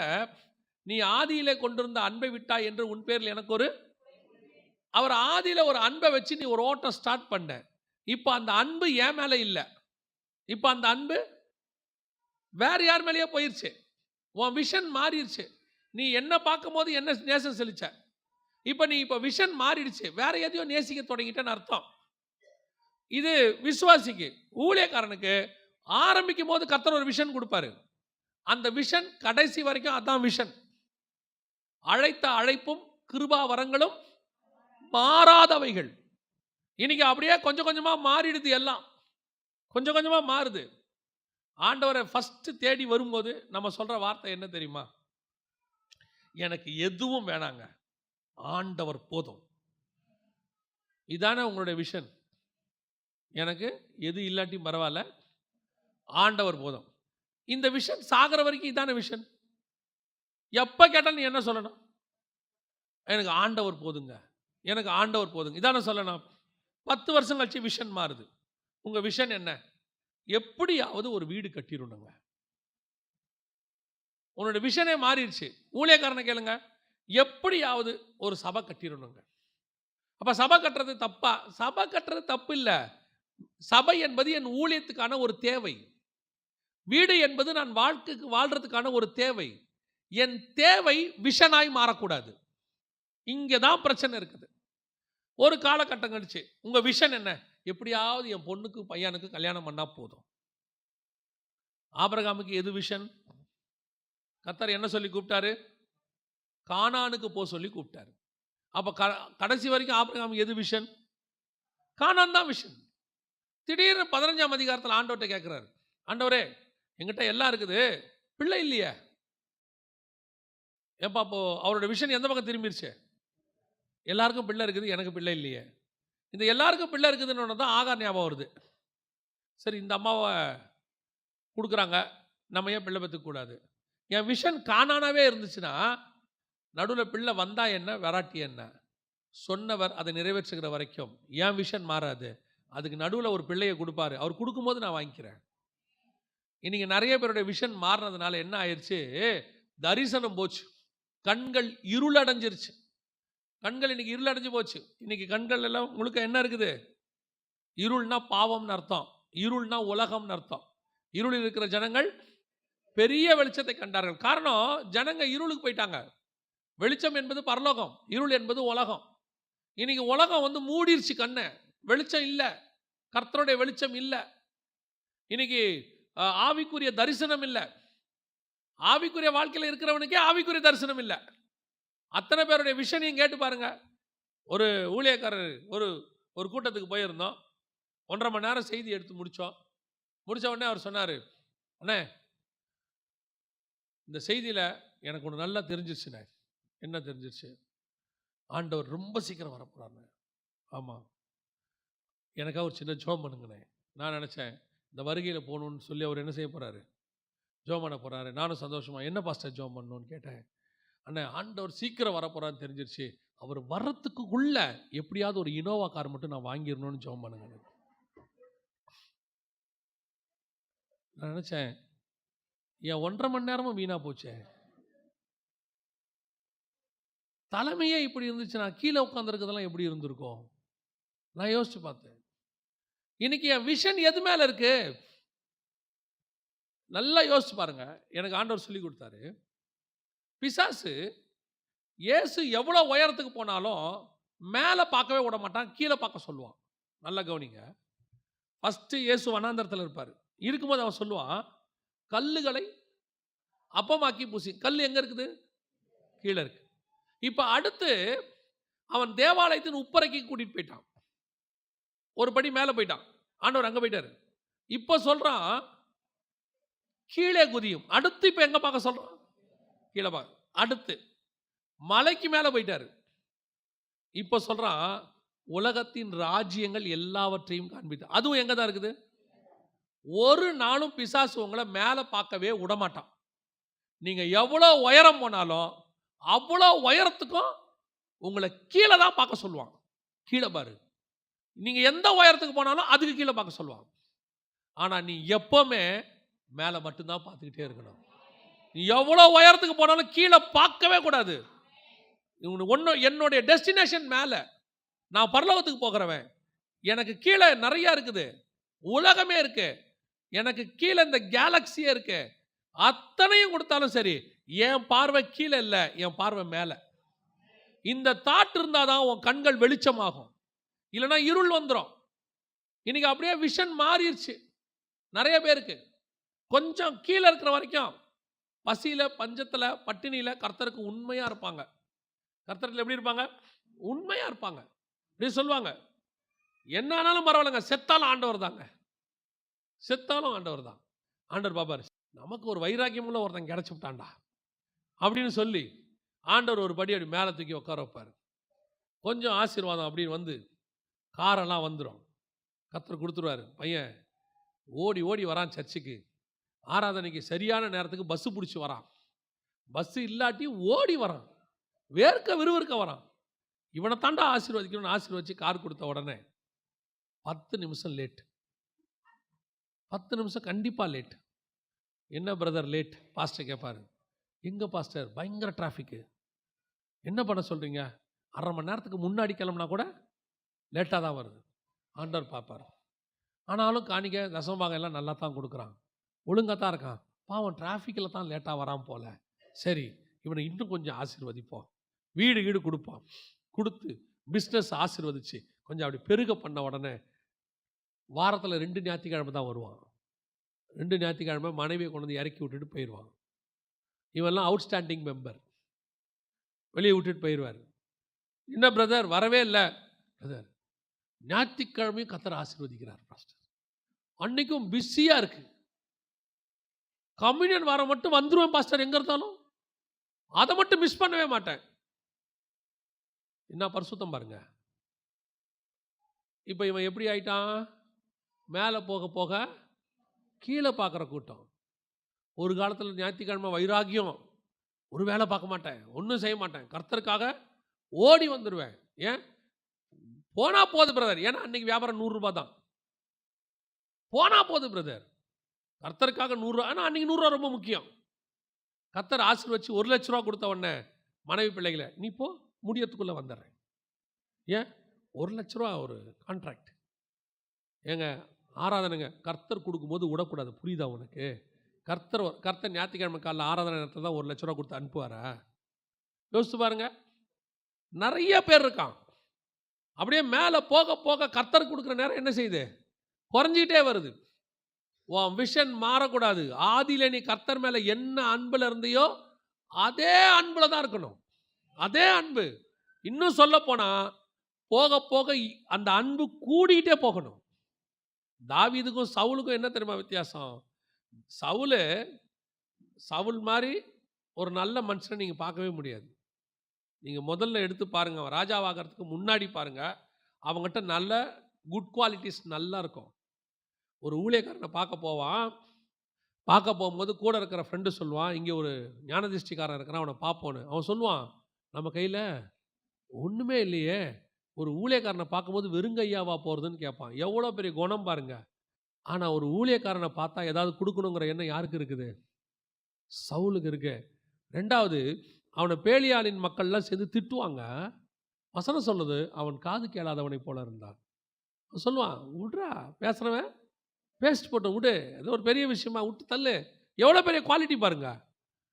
அடுத்தவன் ஜெயிச்ச உடனே ஒரு கூட்டம் சொல்லும், உண்டவன் எதிராக பேசினா கூட எல்லாரையும் போட்டு தள்ளிடலாம் வான்னு கூப்பிடுவாங்க. சவுல் சொல்லுவான், இன்று ஒருத்தனை கூட என்ன செய்யக்கூடாது, சாகக்கூடாது, விடு, பேசினா பேசிட்டு. எவ்வளோ நல்ல குவாலிட்டி பாருங்க. இதெல்லாம் நல்ல குவாலிட்டி ராஜாவாக இருக்கிற வரைக்கும். ஒரு படி மேலே போன உடனே கூட இருக்கிறவன சொல்கிறாங்க, சவுல் கொண்டது 1000, தாவீது கொண்டது. உடனே என்ன வந்துருச்சு? கோபம் வந்துருச்சு பாருங்க. உடனே பொறாமை வந்துருச்சு பாருங்க. மேலே போக போக கீழே பார்க்க தொடங்கிட்டான். அவன் கீழே இருக்கிற வரைக்கும் மேலே பார்த்துக்கிட்டு இருந்தான். உங்களுக்கும் அதுதான் சொல்கிறேன். தேவனுடைய வார்த்தையை நீங்கள் படிக்க படிக்க படிக்க தேவனோடு கூட நெருங்க நெருங்க கீழே இருக்கிறவனை பார்க்கவே கூடாது. அந்த தரிசனத்தை விட்டு வெளியே போகவே கூடாது. பேசுகிறவன் பேசட்டும், என்ன வேணால் பண்ணட்டும், என்னுடைய தரிசனம் ஒன்று இருக்குது, அதை நோக்கி நான் ஓடுகிறேன், முடிவு பரியந்தம் அதில் தான் நான் ஓடுவேன். அதை விட்டு இடதுபுறம் வலதுபுறம் நான் வழி விலக மாட்டேன். அந்த எண்ணம் இருந்தால் மட்டும்தான் நீ முடிவு பறந்து ஓடி முடிக்க முடியும். இன்னைக்கு நிறைய பேர் இருளடைஞ்சிருச்சு கண்ணு. நிறைய பேர் அவ்வளோதான், முடிஞ்சிருச்சு, ஏலி மாதிரி உட்காந்தாச்சு, சேர் போட்டு உட்காந்தாச்சு, செட்டில் ஆயாச்சு. ஓ, இதுக்கு மேலே என்னத்த போய் கர்த்தர் ஆசீர்வதிச்சிட்டார். இல்லைங்க, வசனம் சொல்லுது, நீ முடிக்கிற வரைக்கும் ஓடணுமாமா. நடுவில் உட்கார்றதுக்கு உங்களுக்கு எனக்கு வேறையே இல்லையாமா. நல்ல போராட்டத்தை போராடினேன், ஓட்டத்தை முடித்தேன், இது முதல் கொண்டு ஜீவகிரீடம் எனக்கு வைக்கப்பட்டிருக்கிறது. I finish my work. அந்த ஒர்க்கு முடிக்கிற வரைக்கும் நான் என்ன பண்ணேன்? ஓடிட்டே இருப்பேன். என் விஷன் மாறாது, எனக்கு கொடுக்கப்பட்ட வேலை மாறாது. பாருங்க, ஒரு பெரிய பிஸ்னஸ்மேன், அவருக்கு 74 வயசு ஆகுது, பெரிய பிஸ்னஸ்மேன். இன்றைக்கி எனக்கு தெரிஞ்சு அவருக்கு ஒரு குறைஞ்சபட்சம் எனக்கு தெரிஞ்சு ஒரு 200 300 கோடி ரூபாய் சொத்து இருக்குது. எனக்கு பர்சனலாக அவரை தெரியும், அவருக்கு என்னை ரொம்ப பிடிக்கும். என்னை கூப்பிட்டு உட்கார வச்சு அப்பப்போ ஃபோன் பண்ணி அவர் வந்துடுவார், இல்லை என்னை கூப்பிட்டு போயிடுவார், ஏதாவது ஒன்று பண்ணிடுவார். அவர் 74 வயசு ஆகுது, இப்போவும் எதையாவது ஒன்று யோசிச்சுக்கிட்டே இருப்பார். ஏன் பிரதர், நம்ம ஏன் ஆண்டவருக்கு இப்படி ஒன்று பண்ணக்கூடாது, நம்ம ஏன் இந்த மாதிரி ஒரு ப்ரோக்ராம் பண்ணக்கூடாது, நம்ம ஏன் இப்படி ஒரு ஊழியம் பண்ணக்கூடாது? போகும்போதெல்லாம் நோட்டு போட்டு எழுதி வச்சுருப்பார், நான் இதெல்லாம் யோசித்தேன். ஆனால் அவர் என்ன செய்யலாம் தெரியுமா? நல்லா ஹாயாக ஊராக சுற்றி பார்த்துட்டு, இல்லை ஈஸி சேரில் படுத்துக்கிட்டு நல்லா சாப்பிட்டுட்டு எந்த இதுவும் யோசிக்காமல் ரெஸ்ட் எடுக்க முடியும். அந்த அளவுக்கு அவருக்கு பேக்ட்ராப் இருக்குது, அந்த அளவுக்கு அவருக்கு எல்லாமே ரெடியாக இருக்குது. பசங்கள்லாம் நல்ல நிலைமையில் இருக்காங்க, யாரும் மோசமான நிலைமையிலே இல்லை, நல்ல நிலைமையில் இருக்காங்க. ஆனால் அந்த மனுஷன் இன்னும் யோசிக்கிறாப்புல. நான் அந்த மனுஷனை பார்க்கும் போதெல்லாம் நினைப்பேன், எப்படி இன்னும் ஆக்டிவாக ஸ்பிரிச்சுவலாக யோசிக்கிறாப்புல, ஆண்டவருக்கு இதை செய்யணும் அதை செய்யணும். அதனால தான் இந்த பிஸ்னஸ்மேன் அந்த உயரத்தில் உட்காந்துருக்கிறாரு. உனக்கு ஆண்டவர் வச்ச ஸ்தானத்தில் நீ உயரத்துக்கு போகணும், கர்த்தரை ஆசீர்வதிக்கணும்னா நீ உன் விஷனில் ஓடிக்கிட்டே இருக்கணும், எங்கேயும் உட்காரக்கூடாது. போதும், திருப்தி வரக்கூடாது. திருப்தி எதில் வரணும் தெரியுமா? போதும் என்ற மனதில் தெய்வ பக்திங்கிறது ஆசீர்வாதத்தில் வரணும். ஆனால் ஊழியம் பண்ணுறதுல வரக்கூடாது, தேவனை தேடுறதுல வரக்கூடாது, வசனம் வாசிக்கிறதுல வரக்கூடாது, ஜெபம் பண்ணுறதுல வரக்கூடாது. நேற்று 2 மணி நேரம் வசனம் வாசிச்சிட்டோம், கொஞ்சம் இன்றைக்கி பரவாயில்ல, 4 அதிகாரம் சேர்த்து வாசிச்சிட்டோம், 4 அன்றைக்கி வாசிக்கலாம், இல்லை 4 அதிகாரம் வாசித்தோம், இன்றைக்கி திருப்பி 4 அதிகாரம் வாசிக்கணும், இல்லை 5 அதிகாரமாக வாசிக்கணும். இன்னும் கத்திரத்தில் போயிட்டே இருக்கணும். விட்டீங்க இருள் அடைஞ்சிரும். தெரியும் நினைக்கிறேன்.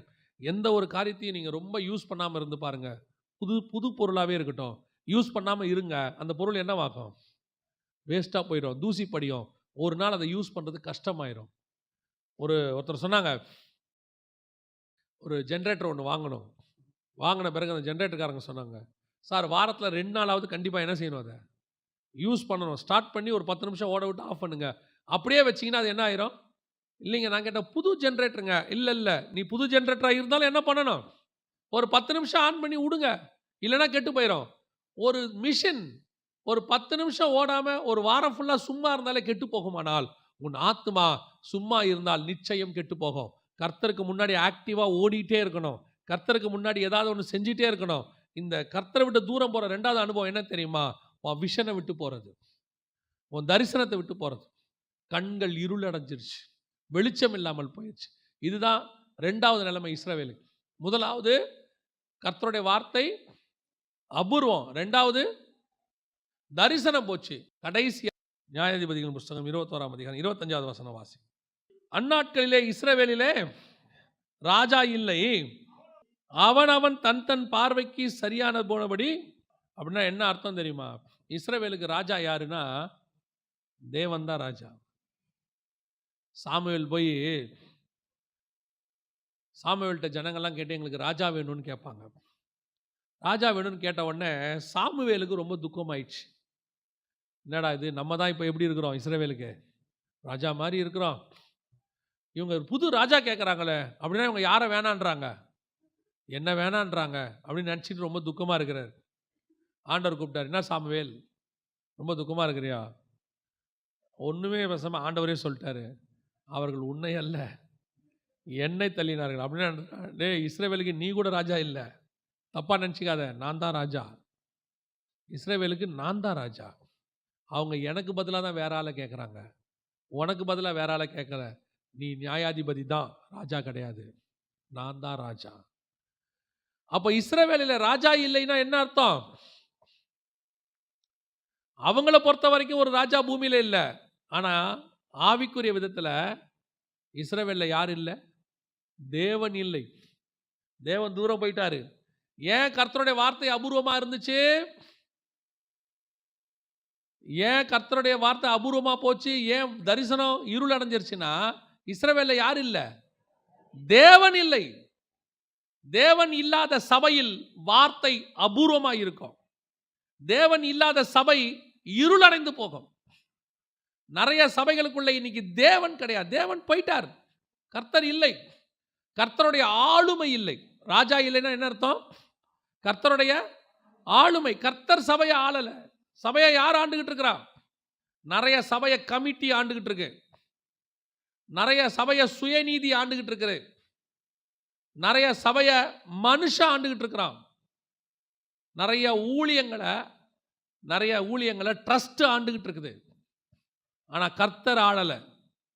கர்த்தர் நடத்துகிற ஊழியம், கர்த்தர் நடத்துகிற குடும்பம், கர்த்தர் நடத்துகிற சபை, கர்த்தர் நடத்துகிறதான வாழ்க்கை வேறு. அது வேற மாதிரி இருக்கும். கர்த்தருடைய ஆளுகையே வேற. இன்னைக்கு எது ராஜாவா இருக்குது நமக்கு? இன்னைக்கு யார் ராஜாவா இருக்கிறாங்க? இன்னைக்கு அதுதான் இன்னைக்கு பிரச்சனை. யார் ராஜாவா இருக்கிறது? யார் ஒரு குடும்பத்தை நடத்துறது? ஒன்று கணவன் நடத்துறாரு, இல்லை மனைவி நடத்துறாங்க. கணவன் மனைவி நடத்துறது தப்பு இல்லை, கணவனும் மனைவியும் கர்த்தர் நடத்துறாராங்கிறது தான் முக்கியம். இன்னைக்கு ஏன் குடும்பம் உடையுது? குடும்பத்துக்குள்ள ஏன் பிரிவினை வருது? ஏன் குடும்பம் அக்குவேர் ஆணிவேரா பிரிஞ்சு போகுது? ஆனால் ரெண்டு பேரும் ஆவிக்குரியவங்க, ரெண்டு பேரும் கிறிஸ்தவங்க, ரெண்டு பேரும் கம்யூனியன் எடுக்கிறாங்க, ஒரே வண்டியில் வராங்க. ஞாயிற்றுக்கிழமை திங்கக்கிழமை காலையில் பாஸ்டருக்கு ஃபோன் வருது, எங்கள் வீட்டுக்கு கொஞ்சம் வாங்க பாஸ்டர். குடும்பம் இன்னைக்கு எப்படி இருக்குது? மிக மோசமான கண்டிஷன். ஏன்னா குடும்பத்தை யார் ஆளலை? கர்த்தர் ராஜா இல்லை, குடும்பத்தில் ராஜா இல்லை நினச்சிக்கிட்டாங்க. அப்படியே தசமாங்க காணிக்க கொடுத்துட்டு சமையலை கொடுத்துட்டு ஞாயிற்றுக்கிழமை வந்துட்டு போயிட்டோம்னா நம்ம குடும்பத்தை கர்த்தர் பார்த்து பாருன்னு இல்லை. இந்துக்கள் கூட தான் கொண்டு போய் காணிக்கை போட்டு வரான், அதனால அந்த குடும்பத்தை கர்த்தர் ஆள்றாங்கன்னு அர்த்தமா? எல்லா மதக்காரங்களும் அவங்க கடவுள்களுக்கு கொண்டு போய் காணிக்கை கொடுத்துட்டு வராங்க, அதனால கர்த்தர் ஆள்றாரா? காணிக்கை கொடுக்கறதுனால கர்த்தர் ஆளலை. காணிக்கைங்கிறது கர்த்தர் உங்களுக்கு கொடுத்ததுல நீங்கள் திருப்பி கொடுத்தது. உங்கள் வீட்டை யார் ஆள்றா? உங்கள் வீட்டுக்குள்ள அதிகாரம் யாருக்கிட்ட இருக்குது? ஒருத்தர் அதிகார கைப்பற்ற நினைக்கிறாங்க. கணவன் சொல்றாரு, என் பேச்சுக்கு அவ கீழ்ப்படியறதே இல்லை. ஒருத்தருடைய வீட்டுக்கு அந்த வழியாக நான் கிராஸ் பண்ணி போகிறேன். கிராஸ் பண்ணி போகும்போது அந்த வீட்டில் இருக்கிற அம்மாவுக்கும் மகளுக்குமான ஒரு கான்வர்சேஷன். அந்த கான்வர்சேஷனில் மகக்கிட்ட அம்மா கெஞ்சிக்கிட்டு இருக்கிறாங்க. மகக்கிட்ட அம்மா கெஞ்சுறாங்க, தயவு செய்து நான் சொல்கிறத கேளு. அந்த மகளுக்கு ஒரு 15 வயசு இருக்கும். அந்த மக சொல்கிறா, அதெல்லாம் முடியாது. அந்த அம்மா அழுது, ஐயோ நான் அப்படி 2 நிமிஷம் பார்த்தேன். ஆவிக்குரிய குடும்பம், ஆவிக்குரிய குடும்பம் சபைக்கு வர குடும்பம். நான் அப்படியே கிராஸ் பண்ணி போயிட்டு அப்படியே பேசிக்கிட்டே ஆண்டவர்கிட்ட சும்மா கேட்டே போகிறேன். ஏன் ஆண்டவரே, சபைக்கு வர குடும்பம் தான், ஏன் இந்த குடும்பத்தில் இவ்வளவு குழப்பம் அப்படின்னு கேட்கும்போது ஆவியானவர் சொல்கிறாரு, அவ எனக்கு கீழ்ப்படிஞ்சா தானே அவ பொண்ணு அவளுக்கு கீழ்ப்படியும். இன்னைக்கு நிறைய பேர் பிள்ளைங்க நமக்கு என்ன செய்யணும், கீழ்ப்படியணும்னு நினைக்கிறீங்க. நீங்க எத்தனை பேர் ஆண்டவருக்கு கீழ்ப்படிஞ்சீங்க? ஒன்று நல்லா புரிஞ்சுக்கொள்ளுங்க, பிள்ளைகளை கர்த்தருக்குள் வளர்க்கணுங்கிறதுல எந்த மாற்று கருத்தும் இல்லை. நீங்க கர்த்தருக்குள்ள இருந்து வளர்க்கணும். பிள்ளைகளுக்கு சாட்சி நீங்க தானே. உங்களை கர்த்தர் ஆள்றத பிள்ளை பார்த்துச்சுன்னா பிள்ளைக்கு ஆட்டோமேட்டிக்கா உங்க மேல என்ன வந்துடும்? இப்ப மோசே மேல பயம் வரணும் ஜனங்களுக்கு. கர்த்தர் என்ன பண்ணாரு? நான் உன் கூட இருக்கிறத அவங்க பார்த்தாங்கன்னா உன் மேல அவங்களுக்கு பயம் வரும். அப்படியே ஆண்டவர் சொல்வாரு. ஏன்? இதுதான் உண்மை. இன்னைக்கு தேவன் உன் கூட இருந்தார்னாலே உன் பிள்ளைகள் உனக்கு கீழ்ப்படிவார்கள். தேவன் உன் கூட இருந்தாலே உன் மனைவி உனக்கு கீழ்ப்படிவாள். நீ தேவன் கூட இல்லை, ஆனால் வந்து கம்ப்ளைண்ட் பண்ணுறது பாஸ்டர் கிட்ட, என் வீட்டில் எனக்கு மரியாதையே இல்லை பாஸ்டர். ஏன் இல்லை? ஏன் இல்லை? நான் தான் சம்பாரிச்சு கொண்டு வந்து வீட்டில் மொத்தத்தையும் போடுறேன், என்னை மதிக்கவே மாட்டுறாங்க. ஏன் மதிக்க மாட்டுறாங்க? நீ கர்த்தருக்குள்ள இருந்து பாரு. பணத்தை விட மதிப்பு எது கொண்டு வரும் தெரியுமா? உன்னோடு இருக்கிற தேவன் மதிப்பை உனக்கு கொண்டு வருவார். யோசிச்சு பாருங்க. நான் இயேசுவை 18 வயசில் ஏற்றுக்கொண்டேன். அதுக்கு முன்னாடி ஒரு 4 வருஷத்துக்கு முன்னாடி நடந்த சம்பவம், 14 வயசில், ஒரு 10th படிக்கும் போது 15 வயசில் நடந்த சம்பவம். எங்கள் ஏரியாவில் நான் விளையாடிக்கிட்டு இருப்பேன். நான் வந்து அப்போ ரொம்ப நல்ல பையன், யார் வீட்லையும் என்னை சேர்க்க மாட்டாங்க. அது வந்து நான் அவ்வளோ நல்ல பையன் வச்சுக்கோங்களேன். அதனால் யார் வீட்லையுமே என்னை சேர்க்க மாட்டாங்க. அப்போ ஒரு அம்மா சொல்கிறாங்க, ஒரு பையன் என் கூட விளையாடிக்கிட்டு இருக்கிறான், என்கிட்ட என் வயசு ஒத்த பையன் விளையாடிக்கிட்டு இருக்கிறான். அந்த அம்மா வந்து ஃபஸ்ட் ஃப்ளோர்லேருந்து சொல்கிறாங்க, கீழே விளையாடிட்டு இருக்கிற எங்கள் 2 பேரையும் பார்த்து, அவன் கூட சேராதன்னு உன்னை சொல்கிறான் தானே. அவனை சொல்கிறாங்க, ஒரு கெட்ட வார்த்தை அவர் சொல்லி சொல்கிறாங்க, அவன் கூட சேராதன்னு சொல்கிறான் தானே, திருப்பி அவன் கூட சேர்ற. சரி, நானும் அப்போ கொஞ்சம் கஷ்டமாக இருந்துச்சு அந்த நேரம். அது உடனே மறந்துடுவோம். அன்னைக்கு மாதிரி நம்மளாம் தேவ பக்தியில் என்றைக்குமே இருந்ததில்லை. மற்றவங்கள மன்னிக்கிற சுபாவம் அன்றைக்கி ரொம்ப இருந்துச்சு நமக்கு. உடனே மறந்துடுவோம் அவங்க சொல்கிறது. நான் சொல்லுவேன், இந்த இயேசுவை ஏற்றுக்கொண்டேன். கர்த்தருக்கு முன்பாக சொல்லுகிறேன், எவ்வளோ பெரிய இடங்களில் கொண்டு போய் உட்கார வச்சு, நல்லா படித்தவங்க, உயர் ஸ்தானத்தில் இருக்கிறவங்க, அந்த ஸ்தானத்தில் உள்ளவங்களை நான் பார்க்கணுன்னா, இந்த இயேசுவை ஏற்றுக்காமல் இருந்தாலோ அல்லது இந்த ஊழியத்துக்கு நான் வராமல் இருந்தாலோ, நான் பார்க்க வேண்டும் என்றால் பல மணி நேரம் நான் காத்திருக்க வேண்டும். அப்பாயின்மெண்ட் வாங்கிட்டு நான் காத்திருக்கணும். அப்போ தான் போய் என்ன செய்ய முடியும்? நான் போய் பார்க்க முடியும். அந்த ஸ்தானத்தில் உள்ளவர்கள் இந்த இயேசுவை ஏற்றுக்கொண்ட ஒரே காரணத்தினால, இந்த ஊழியத்துக்கு வந்த ஒரே ஒரு காரணத்தினால, அவர்களுக்கு சரிசமமாக அவர்கள் வீட்டில் உட்கார வச்சு அவர்கள் ஜூஸ் போட்டு கொண்டு வந்து கையில் கொடுக்குறாரு. இந்த மேன்மை சொல்லப்போனால் உலக பிரகாரமான ஒரு ஆசீர்வாதம். இந்த ஆசீர்வாதம் இயேசு கிறிஸ்து என்கிற ஒருவரால் மாத்திரம் வந்ததே ஒழிய வேற யாராலையும் வந்ததே கிடையாது. இது என்னால் 1% முடியாது. ஏன்? உனக்கு தேவன் ராஜாவாக இருந்தால் தேவனுக்கு செய்கிற, ராஜாக்கு செய்கிற எல்லாத்தையும் உனக்கும் அவர்கள் செய்வார்கள்.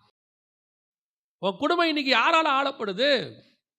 பிள்ளைகள் உனக்கு கீழ்ப்படியணுமா? நீ தேவ சமூகத்தில் போய் காத்துரு. நீ ஆண்டவர்கிட்ட உண்மையாயிரு. நீ மாமியாரை திட்டினா உன் பொண்ணு உன்னை திட்டும். இதான் உண்மை.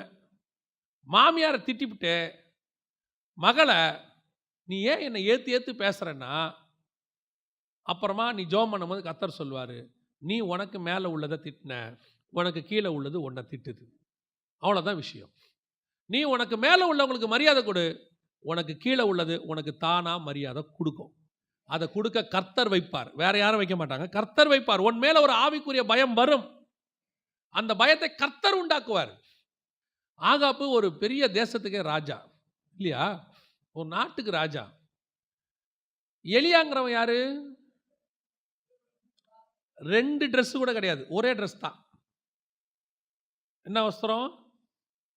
ஒட்டகமயிர் ஆடையை தரிச்சிருப்பார். அவர் பண்ணு ஓடிக்கிட்டே இருப்பார். 2வது ட்ரெஸ் பெட்டிக்கிட்டிலாம் எடுத்துட்டுலாம் ஓட மாட்டார். 40 நாள் ஓடும் போது கூட இப்போ நம்மலாம் ஓடுறதா இருந்தால் ஒரு பேக் ஒன்று தூக்கி போட்டுக்கிட்டு சைடில் ஒரு வாட்டர் பாட்டில் மாட்டிக்கிட்டு போகிற வரைக்கும் 40 நாள் போகிறோமே, ஒரு பிஸ்கெட் பாக்கெட்டையும் வாங்கி வச்சுக்கிட்டு போகிற வழியில் என்ன கிடைக்குமோ தெரியாதே, சோத்திரம் சோத்திரம் சோத்திரம் தானே போகிறோம். அந்த ஆளுக்கு ஒன்றும் கிடையாது, ஏஞ்சி ஓடினா ஓடிட்டே இருப்பான். ஒரே ட்ரெஸ் தான், 2வது ட்ரெஸ் கூட கிடையாது, ஓடுவான். லிட்ரலாக சொன்னால் வனாந்தரத்தில் இருக்கிற ஒரு பரதேசி. அவன் ஒபதியாவை பார்த்து சொல்கிறான், கர்த்தர் சொல்கிறாரு எலியாவை பார்த்து, நீ போய் உன்னை ஆகாப்புக்கு காண்பி. அதோட அர்த்தம் என்ன? ஆகாப்புக்கிட்ட போய் என்ன செய்ய, உன் முகத்தை காட்டு, அவன்கிட்ட போய் பேசுன்னு அர்த்தம். இவன் என்ன தெரியுமா சொல்கிறான்? நடுவில் ஒபதியாவை பார்க்குறான். ஆண்டவனே வந்தவனே இவன் சொல்கிறான், நீ போயிட்டு நான் வர சொன்னேன்னு ஆகாப்பை வர சொல்லு. சொன்னது யாரு? நமக்கு அவன் எலியா தீர்க்கதரிசி. ஆகாப்பை பொறுத்த வரைக்கும் அவன் யாரு? அந்த ஊரில் அவனுக்கு விரோதமான ஒரு ஆள். அவன் சொல்கிறான், நான் சொன்னேன்னு போய் வர சொல்லுங்கிறான். எலியா வந்திருக்கிறேன் என்று போய் சொல். ஒபதியா சொல்கிறான், நீ சொல்லிடுவ, ஆண்டவர் உன்னை வேற எங்கேயாவது கூப்பிட்டு போயிடுவார், நான் மாட்டிப்பேன், நீ கன்ஃபார்மாக இருக்கன்னா சொல்லு, நான் கூட்டு. அவனுக்கு அவன் பயம், அவன் பிரச்சனை அவனுக்கு. அவன் சொன்னான், நான் கண்டிப்பாக வெயிட் பண்ணுறேன், போய் ஆகாப்பை வர சொல்லு. சொன்னால் ஆகாப்பு வந்தானா இல்லையா? சொன்னபோது ஆகாப்பு வந்தானா இல்லையா? எப்படி வந்தான்? ஆனால் எலியாவை கூப்பிட்ட உடனே ஆகாப்பு என்ன பண்ணுறாரு? ரதத்தை பூட்டி கொண்டு பென்ஸ்காரை எடுத்துக்கிட்டு வராரு. எங்கே வராரு? எலியா எங்கே இருக்குன்னு சொன்னானோ அங்கே தேடி வராரு. யோசிச்சு பாருங்க, ஏன் வந்தான்? ஏன் வந்தான்? எலியா கிட்ட என்ன பெரிய படம் இருந்துச்சா? இல்லை எலியா கிட்ட பெரிய இது இருக்கா? ஒன்றும் கிடையாது. ஒரே ஒரு காரணம்தான். வசனம் சொல்லுது, நான் கர்த்தருக்கு முன்பாக நிற்கிறவன். எலியா தன்னை சொல்லும் போதெல்லாம் ஒரே ஒரு ஐடென்டிஃபிகேஷன் தான். நீ யாரு? கர்த்தருக்கு முன்பாக நிற்கிற எலியா சொல்லுகிறேன். நான் கர்த்தருக்கு முன்னாடி நின்னா எனக்கு முன்னாடி கர்த்தர் ராஜாவை கொண்டு வந்து நிற்க வைப்பார். அதுதான் கர்த்தர் செய்கிறது. நீ கர்த்தருக்கு முன்னாடியே நிற்க மாட்டீங்க. நீங்கள் கர்த்தருக்கு முன்னாடி நிற்கணும்ல. ஜெபமும் பண்ண மாட்டீங்க, பைபிளும் வாசிக்க மாட்டீங்க, ஜப குறிப்பை மட்டும் பாஸ்டர்கிட்ட கொடுத்துருவீங்க. பாஸ்டர், அந்த எனக்கு ரொம்ப நாளாக ஒரு ப்ரமோஷன் வராமையே இருக்குது, நீங்கள் தான் என்ன செய்யணும்? ஜெபம் பண்ணணும். அதில் கொஞ்சம் நல்ல பாஸ்டராக இருந்தாருன்னா அவருக்கு இன்னொரு விண்ணப்பம் சேர்த்து சொல்லுவாங்க, பாஸ்டர் நீங்கள் உபவாசம் போட்டு ஜெபம் பண்ணணும். நீங்கள் என்ன பண்ணுவீங்க? காலையில் சாப்பாடு கட்டிட்டு ஆஃபீஸ் போயிடுவேன் பாஸ்டர், எனக்கு நான் கொஞ்சம் பிஸியாக இருக்கிறேன். நீங்கள் என்ன பண்ணுங்க? ஃபாஸ்டிங் போட்டு ஜெபம் பண்ணுங்க. நீ தேவ சமூகத்தில் முழங்கால் போட மாட்டீங்க, நீங்கள் ஜெபம் பண்ண மாட்டீங்க, சர்ச்சில் வைக்கிற ஒரு ப்ரேயருக்கும் வரமாட்டீங்க, எதுவும் செய்ய மாட்டீங்க. நீங்கள் 9 to 5 வேலைக்கு போயிடுவீங்க. ஆனால் ப்ரமோஷன் வரணும். ஆனால் எப்படி வரணும்? அதிகாரி கொடுக்கணும். நான் சொல்கிறேன், நீங்கள் ஆண்டவருக்கு முன்னாடி நில்லுங்களேன், கர்த்தருக்கு முன்னாடி நில்லுங்க. உங்களை தேடி என்ன வரணுமோ அதை கர்த்தர் வர வைப்பார். ஏன்னா நம்ம தேவன் சர்வ வல்லமை உள்ளதான ஒரு தேவன்.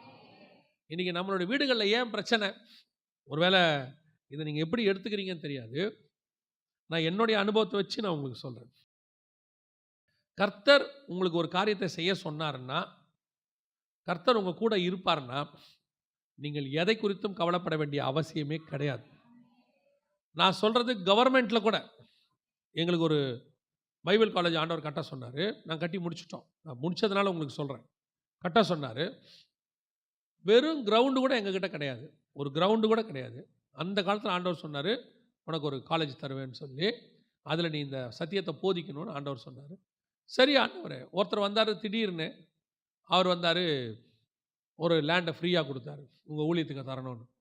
அவர் லேண்டு ஃப்ரீயாக கொடுக்குற அன்னைக்கு என்னை பார்க்க ஒருத்தர் வந்திருக்கிறாரு. அவர் அந்த லேண்டுக்கு ரோடே கிடையாது.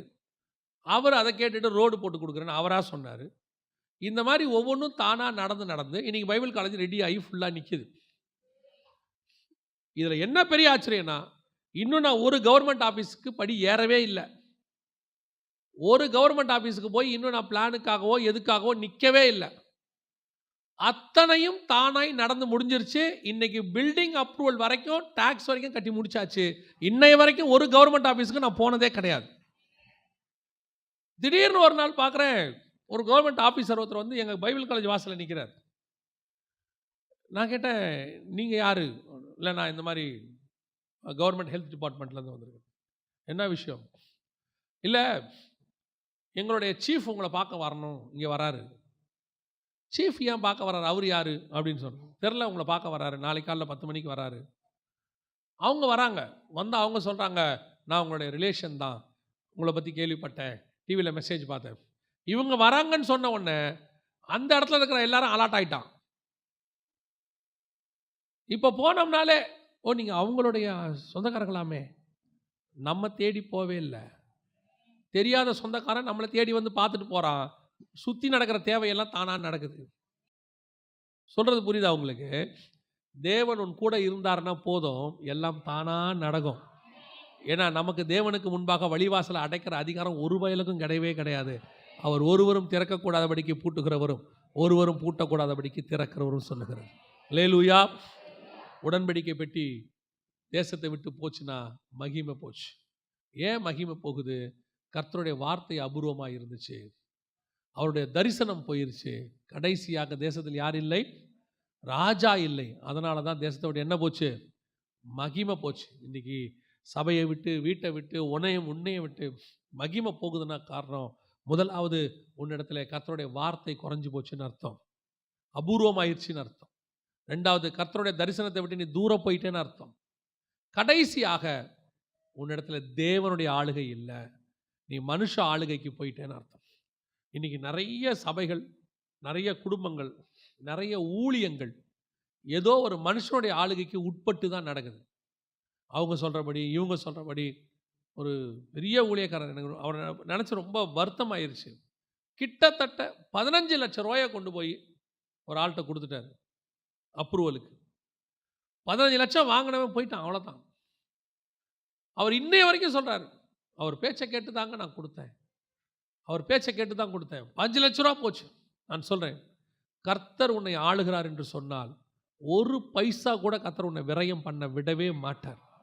கர்த்தர் உன்னை 100 மடங்கு ஆசீர்வதிப்பார். ஏன்னா உன் கையில் வர்ற காசு கர்த்தருடைய கொடுக்குற காசு, அதை கர்த்தர் வீணாய் போக விடவே மாட்டார். நம்ம கேர்ஃபுல்லாக இருக்கணும். நம்ம ஆளுகை கர்த்தருடைய ஆளுகையாக இருக்கணும். நாம் மனுஷ ஆளுகை, மனுஷனை நம்பி போனேன், அவன் சொன்னான், இவன் சொன்னான், இருக்கட்டும். மனுஷர் தயவு தேவை, பைபிள் அப்படி தான் சொல்லுது. மனுஷர் தயவு இல்லாமல் எதையுமே செய்ய முடியாது. கர்த்தர் அதுக்கு தான் மனுஷனை வச்சுக்க. ஆனால் எந்த மனுஷ தயவு தேவை என்பதை பரலோகம் ரெடி பண்ணி வச்சிருக்கு. அந்த மனுஷனை பரலோகம் கொண்டு வந்து கொடுக்குற வரைக்கும் நீங்கள் வெயிட் பண்ணணும். நீங்கள் அப்படிப்பட்ட மனுஷனை விட்டுட்டு நீங்கள் கர்த்தர் சொல்லாத மனுஷனுக்கு பின்னாடி போனீங்கன்னா இந்த மாதிரி காரியம் நடக்கும். உங்கள் ஆளுகை வேற யாரோ செய்ய தொடங்கிடுவாங்க. இந்த கூட சில அல்ல கைகள்லாம் இருக்கும். இவன் சும்மா இருக்க மாட்டான். நீ ஸ்பிரிச்சுவலாக இருந்தாலும் அவன் என்ன பண்ண மாட்டான்? சும்மா இருக்க மாட்டான். இப்படியே சும்மா இருந்தாலே எப்படி?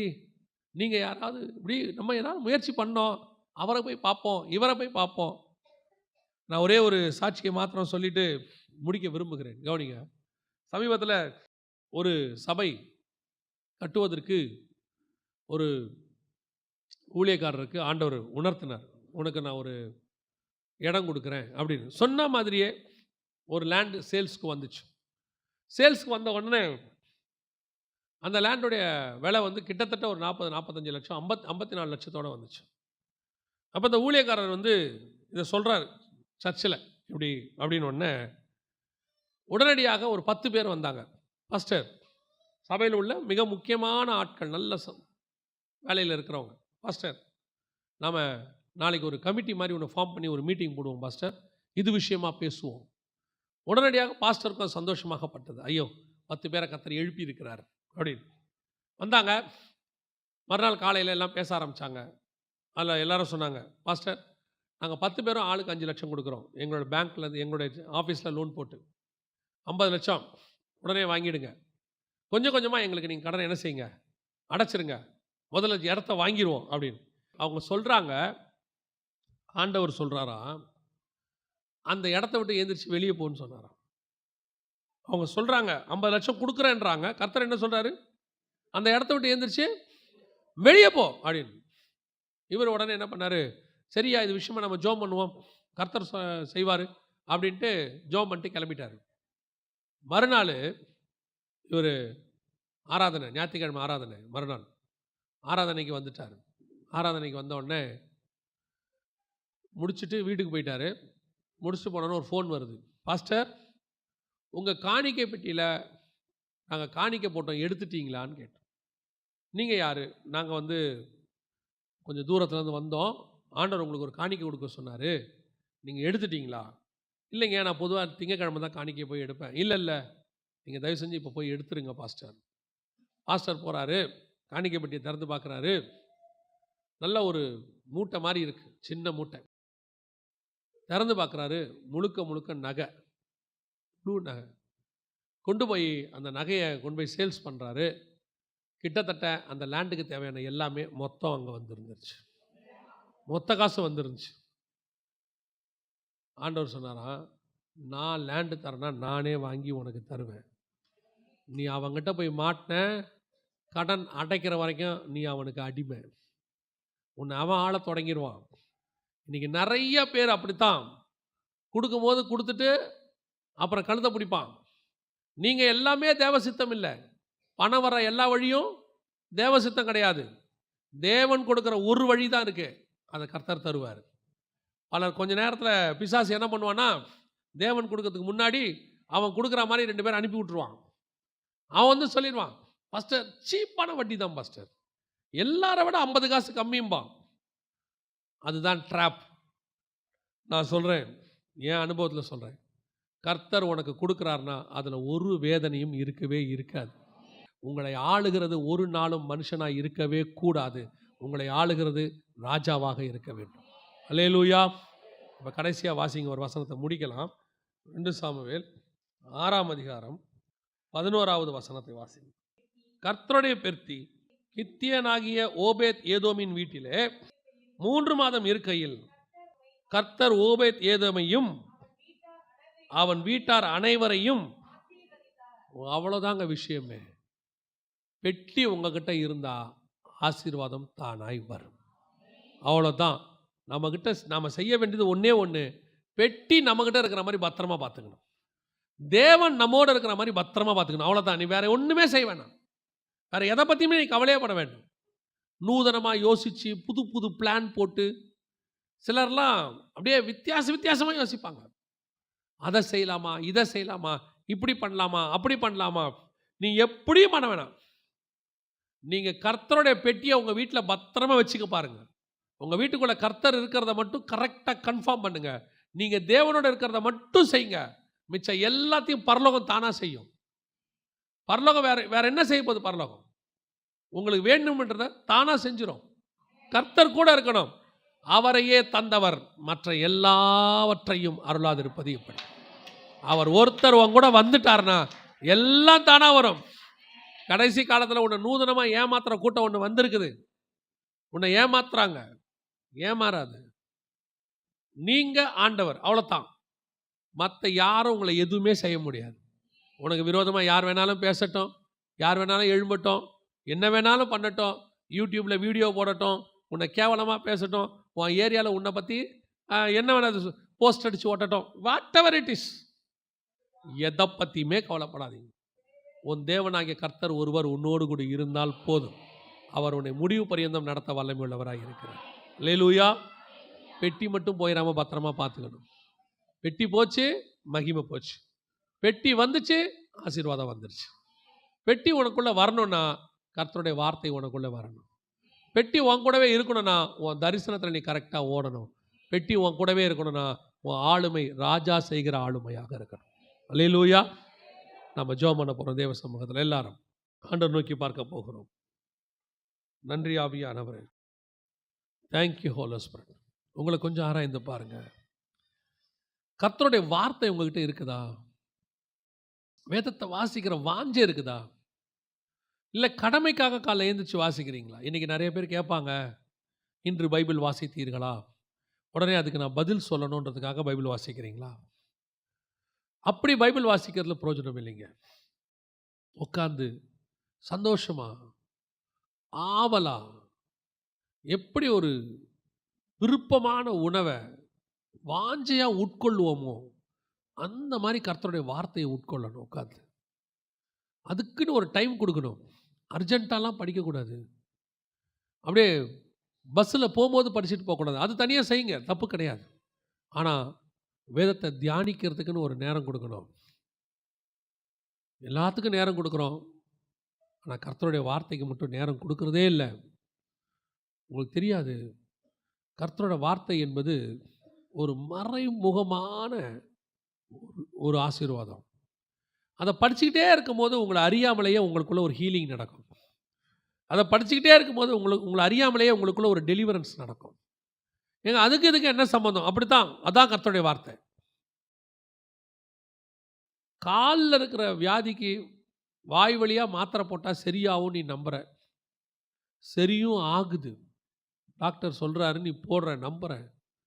இந்த மாத்திரை காலில் போய் சேருமா அப்படின்னு கேட்கறதில்ல கேள்வி. மாத்திரையை போட்டால் கால் வலி சரியாகும், அவ்வளோதான். ஒரு உலக பிரகாரமான மாத்திரைக்கே அவ்வளோ வல்லமை உண்டுனா, சர்வ வல்லமை உள்ளவருடைய வார்த்தை அது ஔஷதம். அதை நீ உட்கொள்ள உன்னுடைய ஆத்மாவில் இருக்கிற, சரீரத்தில் இருக்கிற, ஆவியில் இருக்கிற எல்லா பலகீனங்களும் மாறிக்கிட்டே போகும். ஆவி, ஆத்மா, சரீரம் கர்த்தருக்கு முன்பாக பலமுள்ளதாய் மாறும், உற்சாகமாக மாறும். உன் பலகீனங்கள்லாம் நீக்கப்படும், உன் கட்டுகள் எல்லாம் விடுதலையாக்கப்படும். உன்னை ஆளுகிற ராஜா உன்னோடு கூட வருவார். வார்த்தை வந்துருச்சுன்னா ராஜா வந்துட்டார்னு அர்த்தம். ராஜாவும் வார்த்தையும் ஒன்று தான். இஸ்ரவேலுக்கு ஒரு நாள் வார்த்தை வந்து கொண்டே இருந்தது, ஒரு நாள் ராஜா அங்கே வந்தார். இயேசு அவர்கள் மத்தியிலே வந்தார். அதே மாதிரி தான் கர்த்தருடைய வார்த்தை வந்துச்சுன்னா பின்னாடி ராஜா வந்துடுவார். ரெண்டாவது, கர்த்தர் உங்களுக்கு கொடுத்த பிரத்யேகமான தரிசனத்தை விட்டுறாதீங்க. அதுதான் உங்களை கடைசி வரைக்கும் ஓட வைக்கும். தரிசனத்தை விட்டு வழி விலகிட்டீங்க, அதுக்கப்புறம் அவ்வளோதான், வேறு எதுக்கும் பிரயோஜனப்படாது. அது மாற்றுப்பாதை மாதிரி வேறு எதுலையோ நீங்கள் ஓடிக்கிட்டு இருப்பீங்க. இன்னொரு ட்ராக்கில் ஓடினாலும் உங்களுக்கு கப்பு கிடைக்காது. ஓன் ட்ராக்கில் தான் கடைசி வரைக்கும் ஓடணும். நீங்கள் கடைசி காலத்தில் அவங்கவுங்க இஷ்டப்படி ட்ராக் மாற்றிக்கிறாங்க. ஒரு காலத்தில் போதகராக அழைக்கப்பட்டால் கடைசி வரைக்கும் அவர் போதகராக தான் இருப்பார். இப்போ 6 வருஷம் போதகராக இருக்கிறாரு, 4 வருஷம் எவாஞ்சலிஸ்டாக இருக்கார், 3 வருஷம் வர்ஷிப் லீடராக இருக்கிறாரு, திருப்பி அடுத்த 4 வருஷம் பாஸ்டர் ஆயிடுறாரு. கேட்டால் கத்தர் மாற்றினாருன்னு சொல்கிறாங்க. ஒரு சிலருக்கு கத்தர் ஒருவேளை அப்படி செய்கிறாரோ என்னமோ, ஆனால் எல்லாருக்கும் அப்படி கிடையாது. அழைத்த அழைப்பும் கிருபா வரங்களும் மாறாதவைகள். உன் தரிசனத்தில் கடைசி வரைக்கும் ஓடணும். கடைசியாய் உன் தேசத்துக்குள்ளே, உனக்குள்ளே, உன் வீட்டுக்குள்ளே, உன் ஊழியத்துக்குள்ளே ராஜா ஆளுகை இருக்குதான்னு பார்த்துக்கணும். வேறு ஆளுகை, யார் ஆளுகைக்கு விட்டு கொடுத்துறாத. உன்னை ஆளுகிறவர் இயேசுவாய் இருக்க வேண்டும். உன்னுடைய ஆளுகை கர்த்தருக்கு உட்பட்டிருக்க வேண்டும். நம்ம ஜெபிக்க போகிறோம்.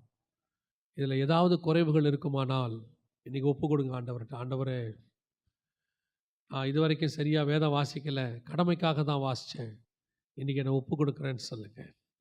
என் தரிசனத்தை விட்டு மாறி ஓடிட்டேன், இன்றைக்கி என்னை ஒப்பு கொடுக்குறேன்னு சொல்லுங்கள். நீங்கள் என்னை ஆளுகை செய்யுங்கப்பான்னு சொல்லுங்கள். என்னை வேறு யாரும் ஆள வேணாம் ஆண்டவரே, வேறு யாரும் என்னை ஆள வேணாம், நீங்கள் ஆளுகை செய்யுங்கப்பான்னு சொல்லுங்கள். நம்ம ஜெபம் பண்ண போகிறோம். எங்கள் சர்வ வல்லமை உள்ள எங்கள் ஆண்டவரே, அருமையான வேலைக்காக உமக்கு ஸ்தோத்திரம். பல நேரங்களிலே மனுஷருடைய பேச்சை கேட்டு என் குடும்பத்தை, என் ஆர்கனைசேஷனை, என் ஃபேக்ட்ரியை மனுஷ ஆளுகைக்கு நேராக நடத்திட்டேன், மனுஷ ஆலோசனையில் நடத்திட்டேன். ஆண்டவரே, என்னை மன்னிச்சிடுங்கப்பா. இன்றைக்கி உம்முடைய ஆளுகைக்கு நாங்கள் வருகிறோம். நீர் எங்களை ஆளுகை செய்வீராக. உம்முடைய கரத்தில் எங்களை ஒப்பு கொடுக்கிறோம். உம்முடைய வார்த்தை எங்கள் வாயை விட்டு பிரியாதிருப்பதாக. உம்முடைய தரிசனத்தில் முடிவு பரியந்தம் ஓட நாங்கள் இருளடைந்து போகாதபடி கர்த்தர் பாதுகாத்துக் கொள்வீராக. உம்முடைய மகிமையுள்ள கரத்தில் எங்களை தாழ்த்துகிறோம். எங்கள் ஆண்டவர் இயேசுவின் நாமத்தில் பிதாவே.